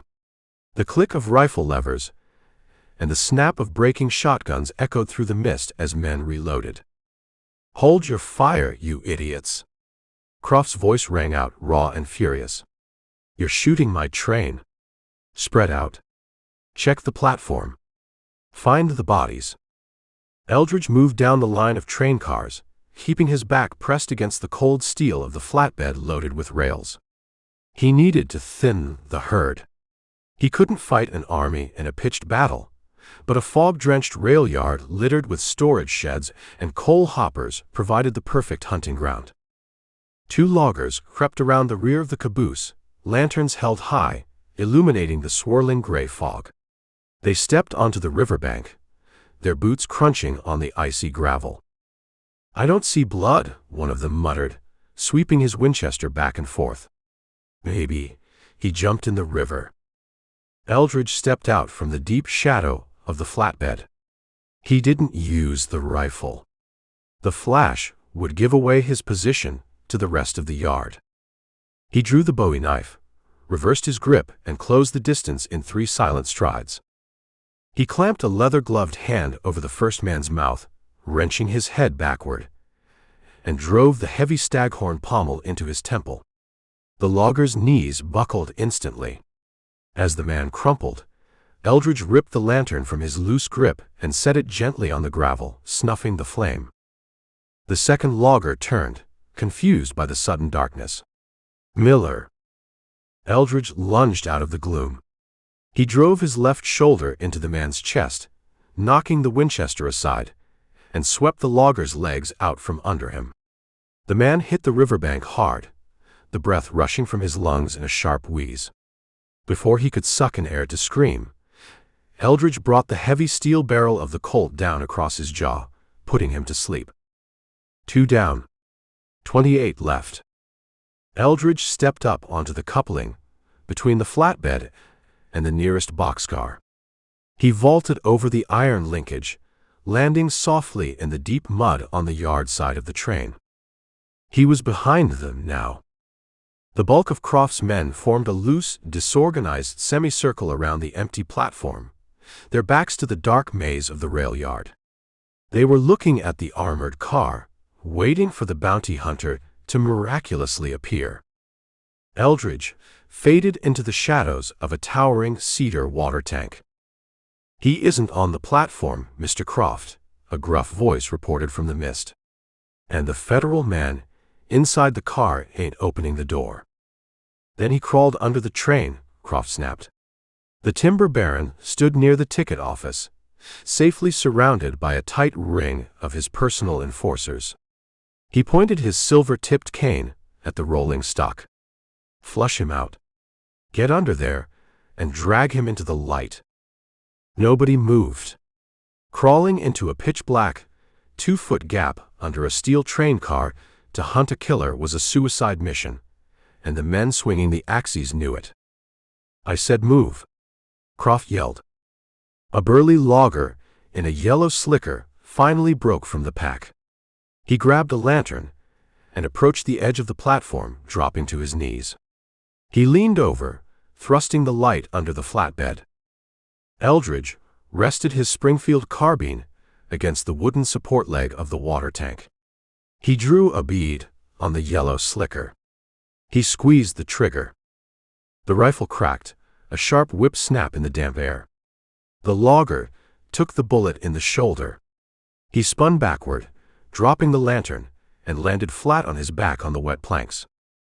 Panic rippled through the mob. The shot hadn't come from the train.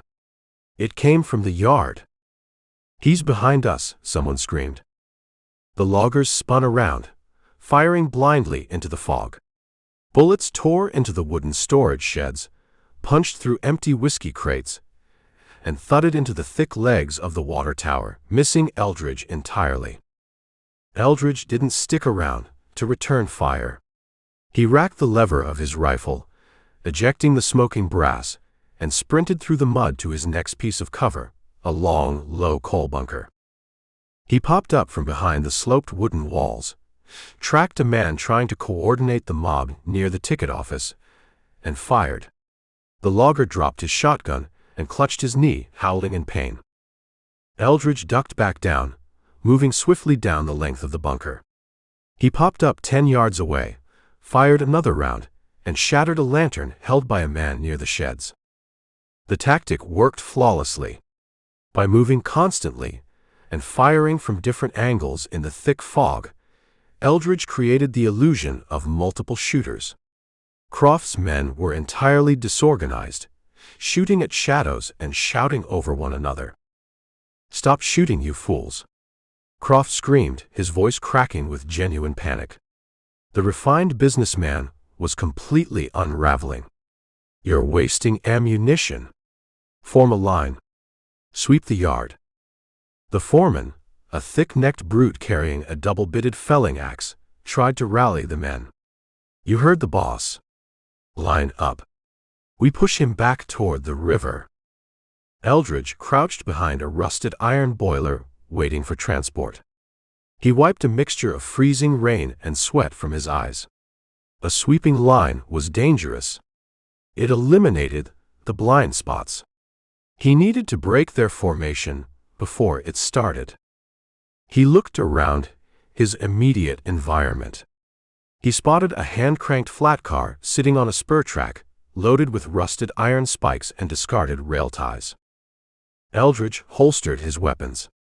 He put his shoulder against the edge of the flat car and dug his boots deep into the mud. He pushed with everything he had, his leg muscles burning, the freezing slush sucking at his calves. The rusted wheels shrieked in protest, but the heavy cart began to roll.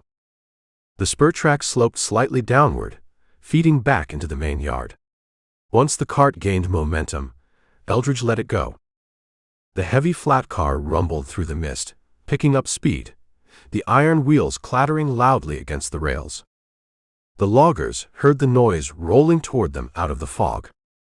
"What is that?" one of them yelled. "Something's coming." A lantern beam caught the heavy wooden cart, hurtling out of the mist just before it slammed into the main line junction. The collision was spectacular. The flat car hit a rusted switch, jumped the tracks, and plowed directly into the loose formation of loggers. Iron spikes and heavy wooden ties exploded outward like shrapnel. Men dove into the mud, screaming as the heavy wood battered their legs and torsos. The line dissolved into absolute chaos before taking a single step. Eldridge didn't admire the wreckage. He capitalized on it. He stepped out from behind the boiler, a wraith in a wet canvas coat, holding the Colt Peacemaker. He walked straight into the disorganized cluster of men pulling themselves out of the mud. He shot a man trying to level a Winchester.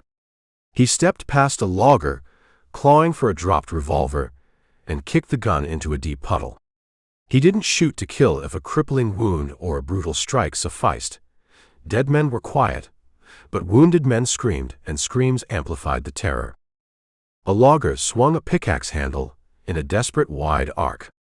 Eldridge ducked under the swing, stepped inside the man's guard, and drove the butt of his Colt hard into the logger's sternum, dropping him to his knees. The enforcers broke.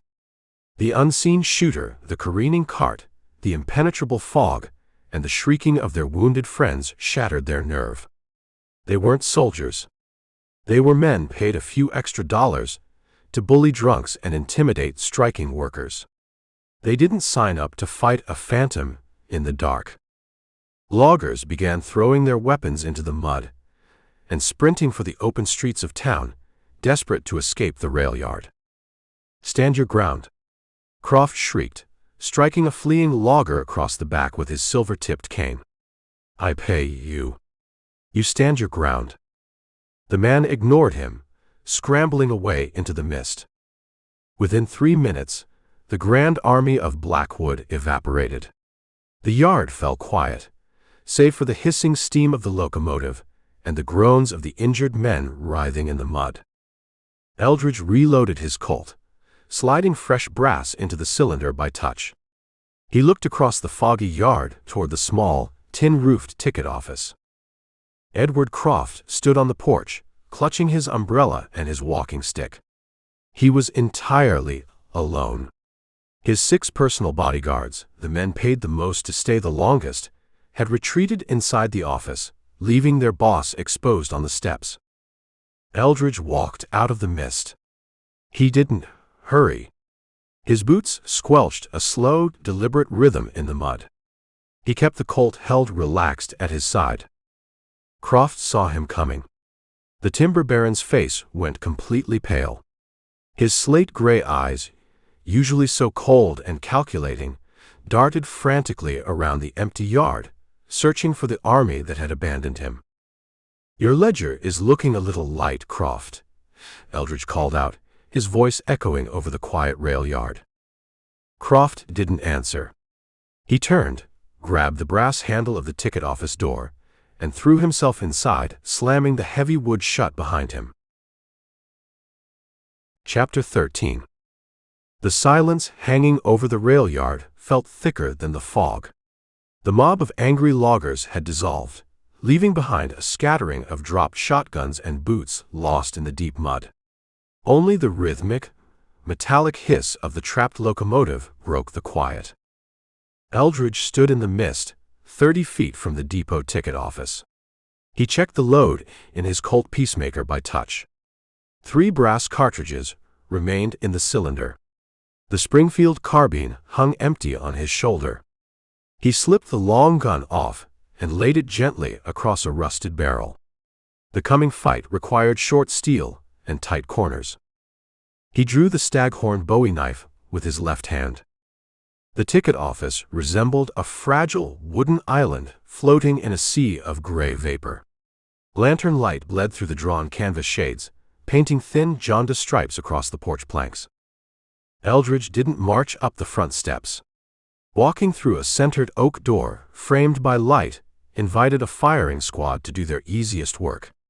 Instead, he melted into the shadows along the side of the building, letting the fog swallow his silhouette. He pressed his shoulder against the damp pine siding. Through the thin wood, the frantic voices inside the office carried perfectly. $1,000, Edward Croft said. The timber baron's voice had lost its smooth, educated polish. It pitched high, vibrating with raw panic. $1,000 a man. Cash. Right now. Just put him in the dirt when he walks through that door. Your paper money ain't bulletproof, Edward, a deeper, gravelly voice answered. Eldridge crept along the wall, inching toward a side window. He peered through a tear in the canvas shade. The interior of the office was a cramped, utilitarian space. A potbelly stove radiated dry heat in the corner. Wooden benches lined the walls for waiting passengers. A wire mesh cage separated the ticket master's desk from the main floor. 6 men occupied the room. They weren't the flannel-wearing tree fellers who had fled the yard. These were Croft's elite muscle, hard-eyed professionals wearing tailored canvas dusters and low-slung gun belts. They stood with their backs to the walls, Colt and Smith & Wesson revolvers drawn, watching the front door with absolute rigid focus. Croft paced behind the wire mesh of the ticket cage. He clutched his silver-tipped cane like a club. His slate-gray eyes darted frantically around the room. The man with the gravelly voice stood near the stove. He wore a bowler hat and sported a ragged scar across his jawline. Silas, the head of the bodyguard detail. The yard is dead quiet, Silas said, thumbing back the hammer of his revolver. He didn't look at Croft. He kept his eyes locked on the door hinges. 30 men were shooting up the fog 3 minutes ago. Now they're gone. That drifter didn't kill 30 men. He broke them. He spooked them into the timber. Then you earn your pay, Croft spat, rattling the wire mesh. You are a professional gunman. There are 6 of you and 1 of him. Shoot the bastard. He ain't gonna knock on the front door, boss, another guard muttered, shifting nervously near the window. He's hunting. Eldridge pulled back from the glass. Silas understood the game. The professionals wouldn't panic like the loggers, but they were confined in a wooden box, blinded by the light of their own lanterns. Eldridge moved to the rear of the depot. He found the freight loading door. It sat a few feet off the ground, built for sliding trunks directly into baggage cars. A simple iron padlock secured the exterior hasp. He didn't shoot the lock. He slid the sharp tip of the Bowie knife into the gap behind the iron bracket. He twisted his wrist, applying steady, brutal torque against the aging pine. The rusted screws groaned, tearing free from the rotten wood. The hasp gave way with a soft crunch. Eldridge eased the freight door open. It slid quietly on greased iron tracks, revealing the dark storage room behind the ticket cage. The space smelled of canvas mailbags, old leather, and dust. He stepped inside, letting the darkness wash over him. A thin wooden door separated the storage room from the brightly lit office. A crack of light illuminated the floorboards beneath it. Eldridge crouched, listening to the men breathing on the other side. "Check the back," Silas ordered. "Don't just stare at the street. Watch the windows." Boot steps approached the storage room door. A hand rattled the brass knob. Eldridge flattened himself against the wall beside the frame. The door swung inward. A guard stepped into the gloom of the storage room, holding a kerosene lantern high in his left hand and a revolver in his right. The light washed over the stacked trunks and canvas bags.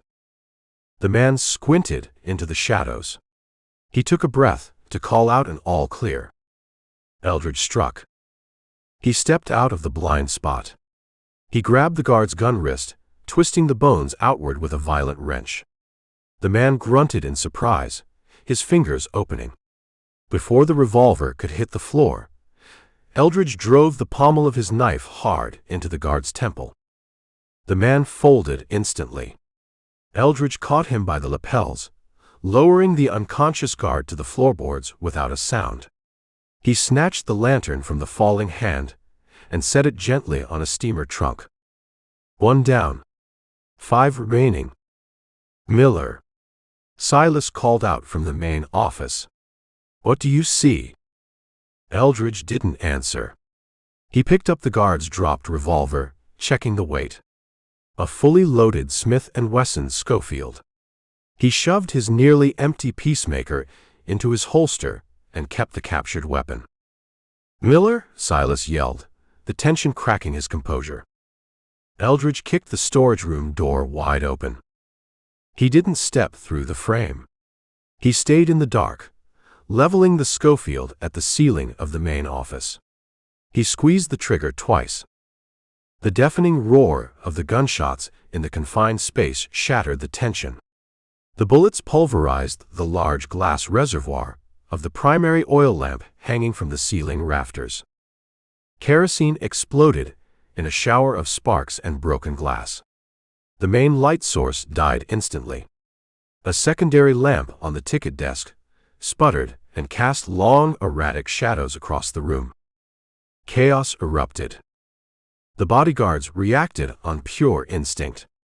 Blinded by the sudden darkness and deafened by the blasts, they fired wildly into the storage room doorway.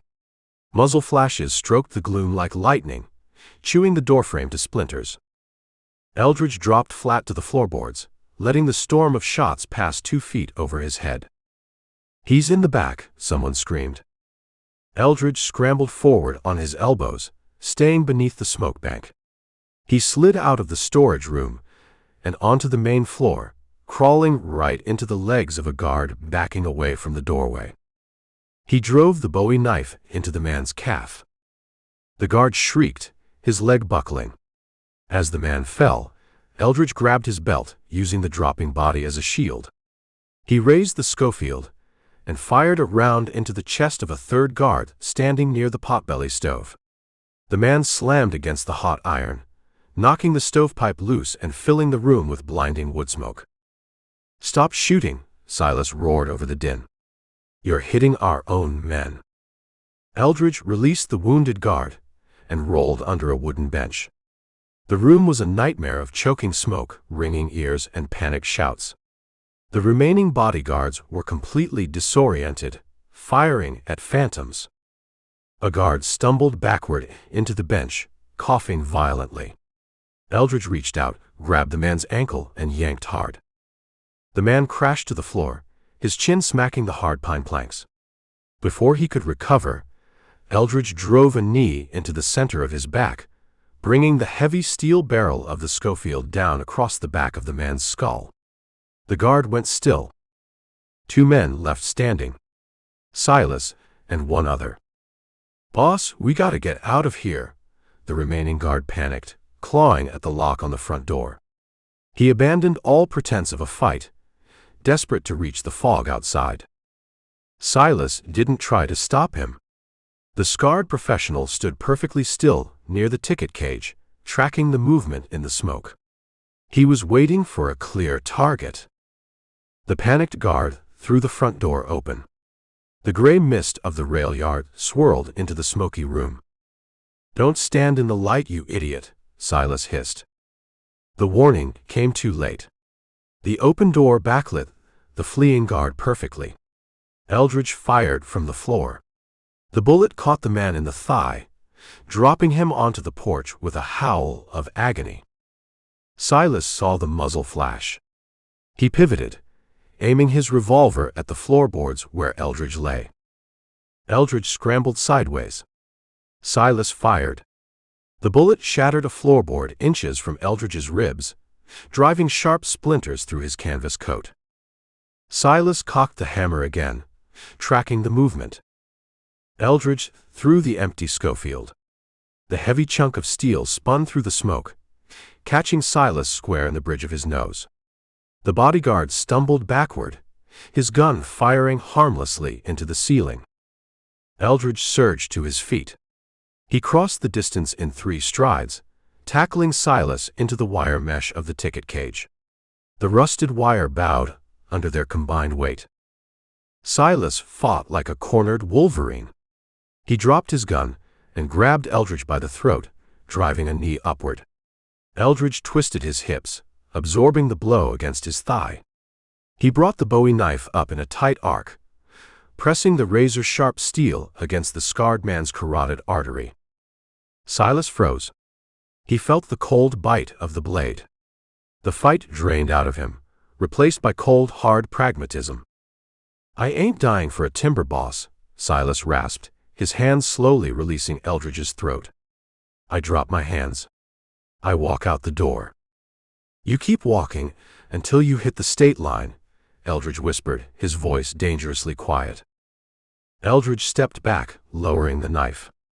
Silas didn't hesitate. The scarred bodyguard turned and walked out the front door, stepping over his moaning companion on the porch, and vanished into the fog. The office fell silent. The wood smoke hung thick in the air, drifting slowly out the broken windows. Eldridge turned around. Edward Croft stood inside the ticket cage. The refined, untouchable Baron of the Blackwood Valley was pressed into the deepest corner of the small enclosure. His immaculate suit was covered in soot. He clutched a leather-bound ledger book to his chest like a shield. All of his men were dead, bleeding or running. His money meant nothing. The town he built had abandoned him. Eldridge sheathed the Bowie knife. He walked slowly toward the wire mesh door. He unholstered his own Colt Peacemaker, the one he had loaded with 3 rounds outside. The click of the hammer drawing back sounded like a vault door slamming shut. "Your ledger is looking a little light, Croft," Eldridge said, the smoke clearing around him. Croft's slate-gray eyes widened. He dropped the ledger book. It hit the floorboards with a heavy slap. "You can't do this," Croft stammered, his voice breaking. He pointed a trembling finger at Eldridge. "I own the judges. I own the governor. You shoot me, you'll swing from a rope in Denver." Eldridge gripped the brass handle of the cage door. He pulled it open. "The federal court wanted Julian Quinn," Eldridge said, stepping into the cage. "You were just a localized problem." Chapter 14. The wire mesh ticket cage smelled of burnt sulfur, terrified sweat, and expensive wool. The cramped enclosure, originally designed to protect a station clerk from unruly drunks, now served as Edward Croft's final, suffocating sanctuary. Eldridge Sample stepped over the brass threshold. He let the cage door swing shut. The rusted hinges whined a high, reedy protest before the latch clicked into place. The sound finalized the isolation. They were locked in together, surrounded by the swirling gray smoke of the ruined office. Croft pressed his spine against the back wall. The timber baron looked nothing like the untouchable aristocrat who had stood under a black umbrella just 24 hours earlier. Soot stained his crisp white collar. A stray bullet had clipped the shoulder of his worsted coat, exposing the pale canvas lining beneath the torn silk. He breathed in short, ragged gasps, his chest heaving as if the thin mountain air had suddenly turned to water. Eldridge did not rush. He stood near the wooden counter, the Colt peacemaker hanging loose in his right hand. The hammer remained pulled back to full cock. He watched Croft the way a predator watches a trapped animal, waiting for the inevitable, frantic lunge. "You killed them," Croft whispered. He stared past Eldridge's shoulder, looking through the wire mesh at the bodies littered across the floorboards. "You slaughtered my entire detail." "They took the wage," Eldridge said, his voice flat and calm. "They took the risk." "They were professionals," Croft stammered, his eyes darting frantically around the small box. "Top-tier men. Brought in from Denver and Cheyenne. You can't just walk out of the mist and kill men like that." "A bullet doesn't care about a man's resume," Eldridge said. Croft dragged a trembling hand across his mouth, smearing a line of black soot over his pale cheek. He looked down at the leather-bound ledger, resting near the toes of his custom boots. His empire resided in those pages. Names, debts, land claims, payoffs to local judges. For a decade, that book had shielded him from the law and the elements alike. Now the ink meant nothing. The man standing across from him didn't care about ledgers. Croft swallowed hard. He reached deep into the well of his charisma, trying to pull up the commanding presence that built the town of Blackwood. He straightened his posture, pulling his shoulders back against the wood. "Listen to me," Croft said, striving for a reasonable conversational tone. A slight quiver betrayed his effort. "We are businessmen. We understand the mechanics of the world. You came here for a bounty. Julian Quinn. You want the federal money." "I hold the warrant," Eldridge said. "Quinn is a liability to me now," Croft said, waving a dismissive hand. The movement felt frantic, jerky. "You want him, you can have him. I'll even have my yardmaster clear the log boom from the tracks. The train leaves, you take your prisoner, and we both walk away." "The federal court wanted Quinn," Eldridge corrected. "The bounty was for the man who cut the judge's throat." Eldridge took a slow, deliberate step forward. His boot heel crunched on a piece of broken glass. "But you paid for the knife, Croft. You bought the murder. The court doesn't know that yet, but they will." Croft let out a sharp, breathless laugh. It sounded like tearing paper. "The court? You think a courtroom frightens me? I bought the governor's mansion 2 years ago. I own the state legislature. I dictate who wears the robes in this territory. You drag me in front of a magistrate, I'll be having dinner at the finest steakhouse in Denver by nightfall." "I don't intend to drag you anywhere," Eldridge said. The words hung in the smoky air. Croft stared at the tall man in the canvas coat. He finally looked past the mud and the blood, past the battered hat and the cold iron of the Colt. He looked into Eldridge's eyes and saw absolute, unyielding finality. This wasn't a negotiation. This wasn't a shakedown for a larger payoff. This was an execution. "You can't," Croft said, his voice dropping to a harsh, terrified rasp. "You don't understand the structure of this valley. The mill up on that ridge. It employs 400 men. The rail line. The supply wagons. The timber rights. It all runs through me. I am the engine. If I die, the company collapses. The bank closes. Families starve in the winter cold. You pull that trigger, you kill this entire town.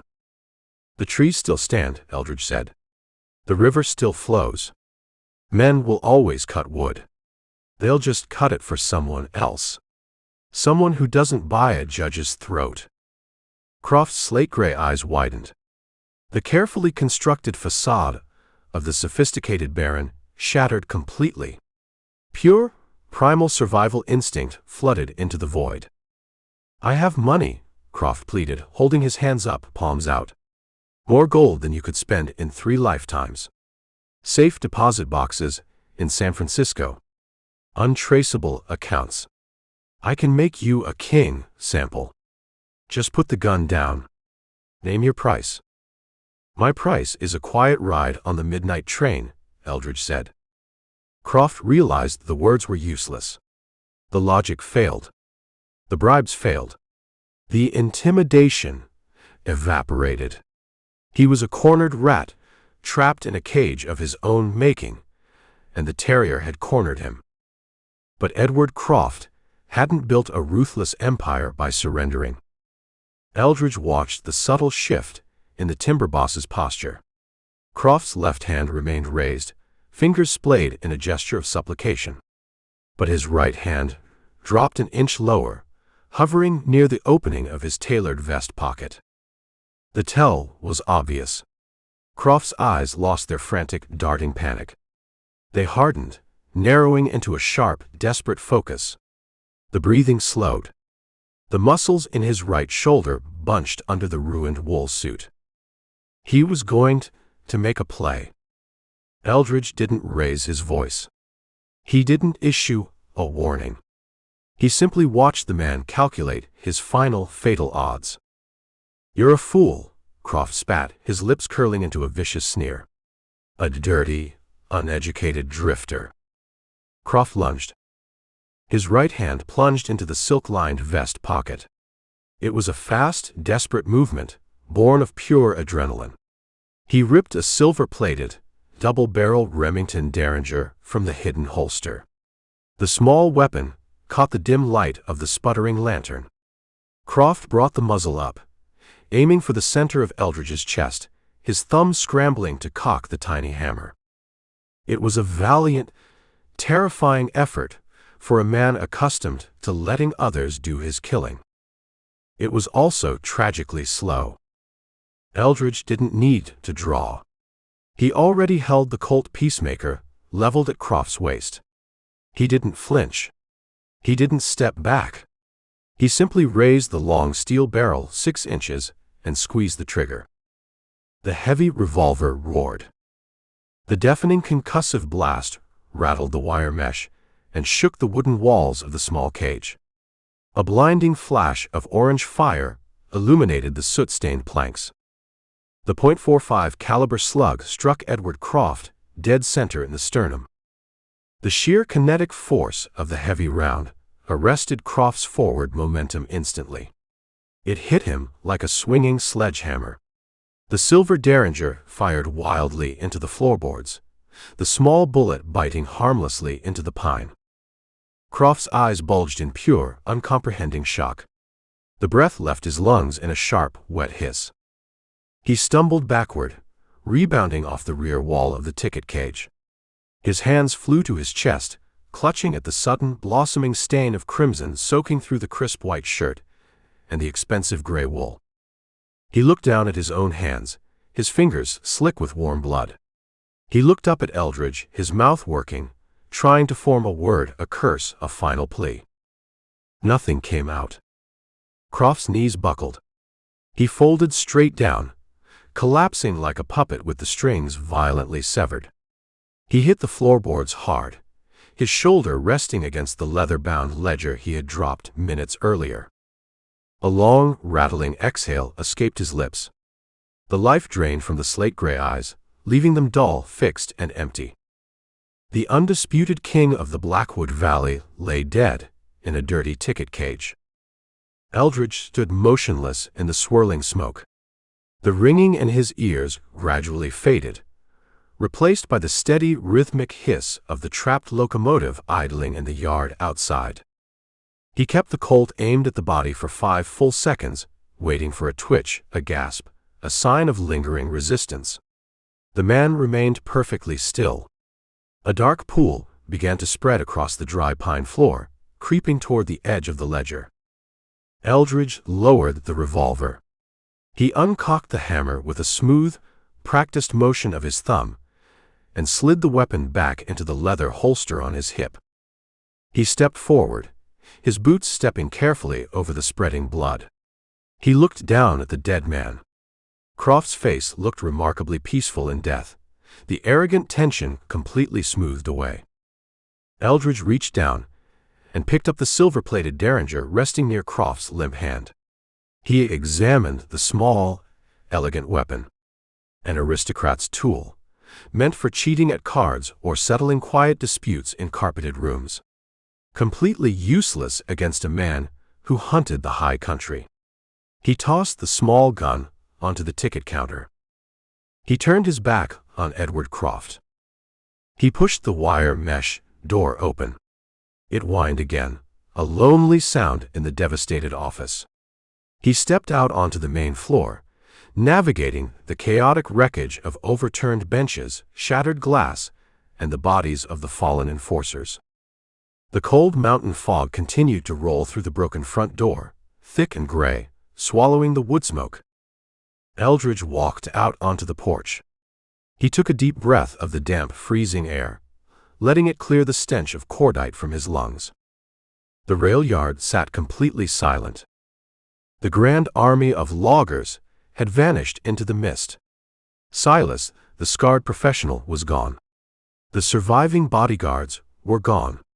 The sheer, terrifying realization that their untouchable boss was trapped in a wooden box with a phantom had broken whatever loyalty their wages had bought. Eldridge stepped off the porch and walked into the deep mud of the yard, heading toward the hissing steam engine. He had a tied-up assassin to collect, a log boom to move, and a federal train to catch. Chapter 15. The ticket office burned. A stray bullet from the shootout had shattered a lantern near the stove, splashing kerosene across the dry pine wall. The flames chewed into the wood, casting a frantic, wavering orange light across the dead men and the shattered glass. Eldridge didn't try to stop the fire. He walked out of the depot and into the freezing mud. Julian Quinn sat tied to the brake rod of the armored transport car. The assassin looked like a frozen corpse, his skin a mottled gray beneath the soot and mud. He had stopped shivering entirely. He stared at Eldridge with hollow, unblinking eyes. "You killed him," Quinn whispered. His voice was a thin, ragged scrape. "I heard the shot." "He made a play," Eldridge said. Eldridge knelt in the slush. He didn't cut the rawhide binding Quinn's wrists, but he drew the bowie knife and sliced the thick cord securing the assassin to the iron axle. He grabbed the collar of Quinn's ruined shirt and hauled him upright. Quinn's legs gave out instantly. He slumped against the cold steel of the train car, gasping for breath, the thin mountain air failing to fill his lungs. "I can't walk," Quinn wheezed. "My feet are blocks of ice." "You can walk," Eldridge said. "Or I drag you by your collar up the ramp. The marshals won't care about the state of your boots." Eldridge dragged Quinn toward the front of the armored car. He bypassed the heavy iron door on the side and moved to the small, square gun slot that had slammed shut an hour earlier. He raised the heavy barrel of the Colt Peacemaker and hammered the iron sight against the steel plating. The metallic clangs rang out sharp and clear in the quiet rail yard. "Open the door," Eldridge shouted. "The timber boss is dead. The yard is clear." Silence answered him. Only the rhythmic hiss of the idling locomotive broke the quiet. Eldridge hammered the steel again, harder this time. "I have the prisoner," Eldridge yelled. "I require my gold. Open the iron, or I leave him tied to the tracks, and you explain the failure to a judge in Denver." A moment passed. Then, the heavy iron lock on the inside of the main door clanked. The thick steel panel slid back on its greased tracks, revealing a rectangle of yellow lantern light. 2 federal marshals stood in the opening. They wore heavy wool coats and held lever-action rifles ready at their hips. They looked past Eldridge, scanning the dark rail yard, searching for the army of loggers that had besieged the train. "Where are Croft's men?" the older marshal asked, his eyes darting toward the burning ticket office. "They reconsidered their employment," Eldridge said. He shoved Quinn forward. The assassin stumbled up the short metal ramp and collapsed onto the wooden floorboards of the armored car. The younger marshal looked down at Quinn, taking in the mud, the soot, and the ruined expensive clothes. He looked back up at Eldridge, his expression a mix of relief and grudging respect. "You look like hell, bounty man," the young marshal said. "I require a signature," Eldridge said, ignoring the comment. "And I require the gold." The older marshal lowered his rifle. He reached into his coat and produced a folded piece of paper and a fountain pen. He rested the paper against the steel wall and scratched his signature across the bottom line. "The yardmaster says a log boom blocks the tracks," the older marshal said, handing the paper to Eldridge. "I'll clear it," Eldridge said, pocketing the receipt. The marshal reached into a heavy iron safe bolted to the floor of the car. He pulled out a thick canvas sack that clinked with the heavy sound of loose coins. He tossed the bag to Eldridge. Eldridge caught the gold. It felt heavy and solid in his palm, a tangible weight balancing the violence of the past 2 days. He slid the bag into his deep coat pocket. "We leave in 10 minutes, the older marshal said. "If that track isn't clear, we're backing this train down the mountain." "It'll be clear," Eldridge said. He turned away from the armored car and walked back into the rail yard. The fire in the ticket office had spread to the roof, illuminating the entire depot in a harsh, flickering light.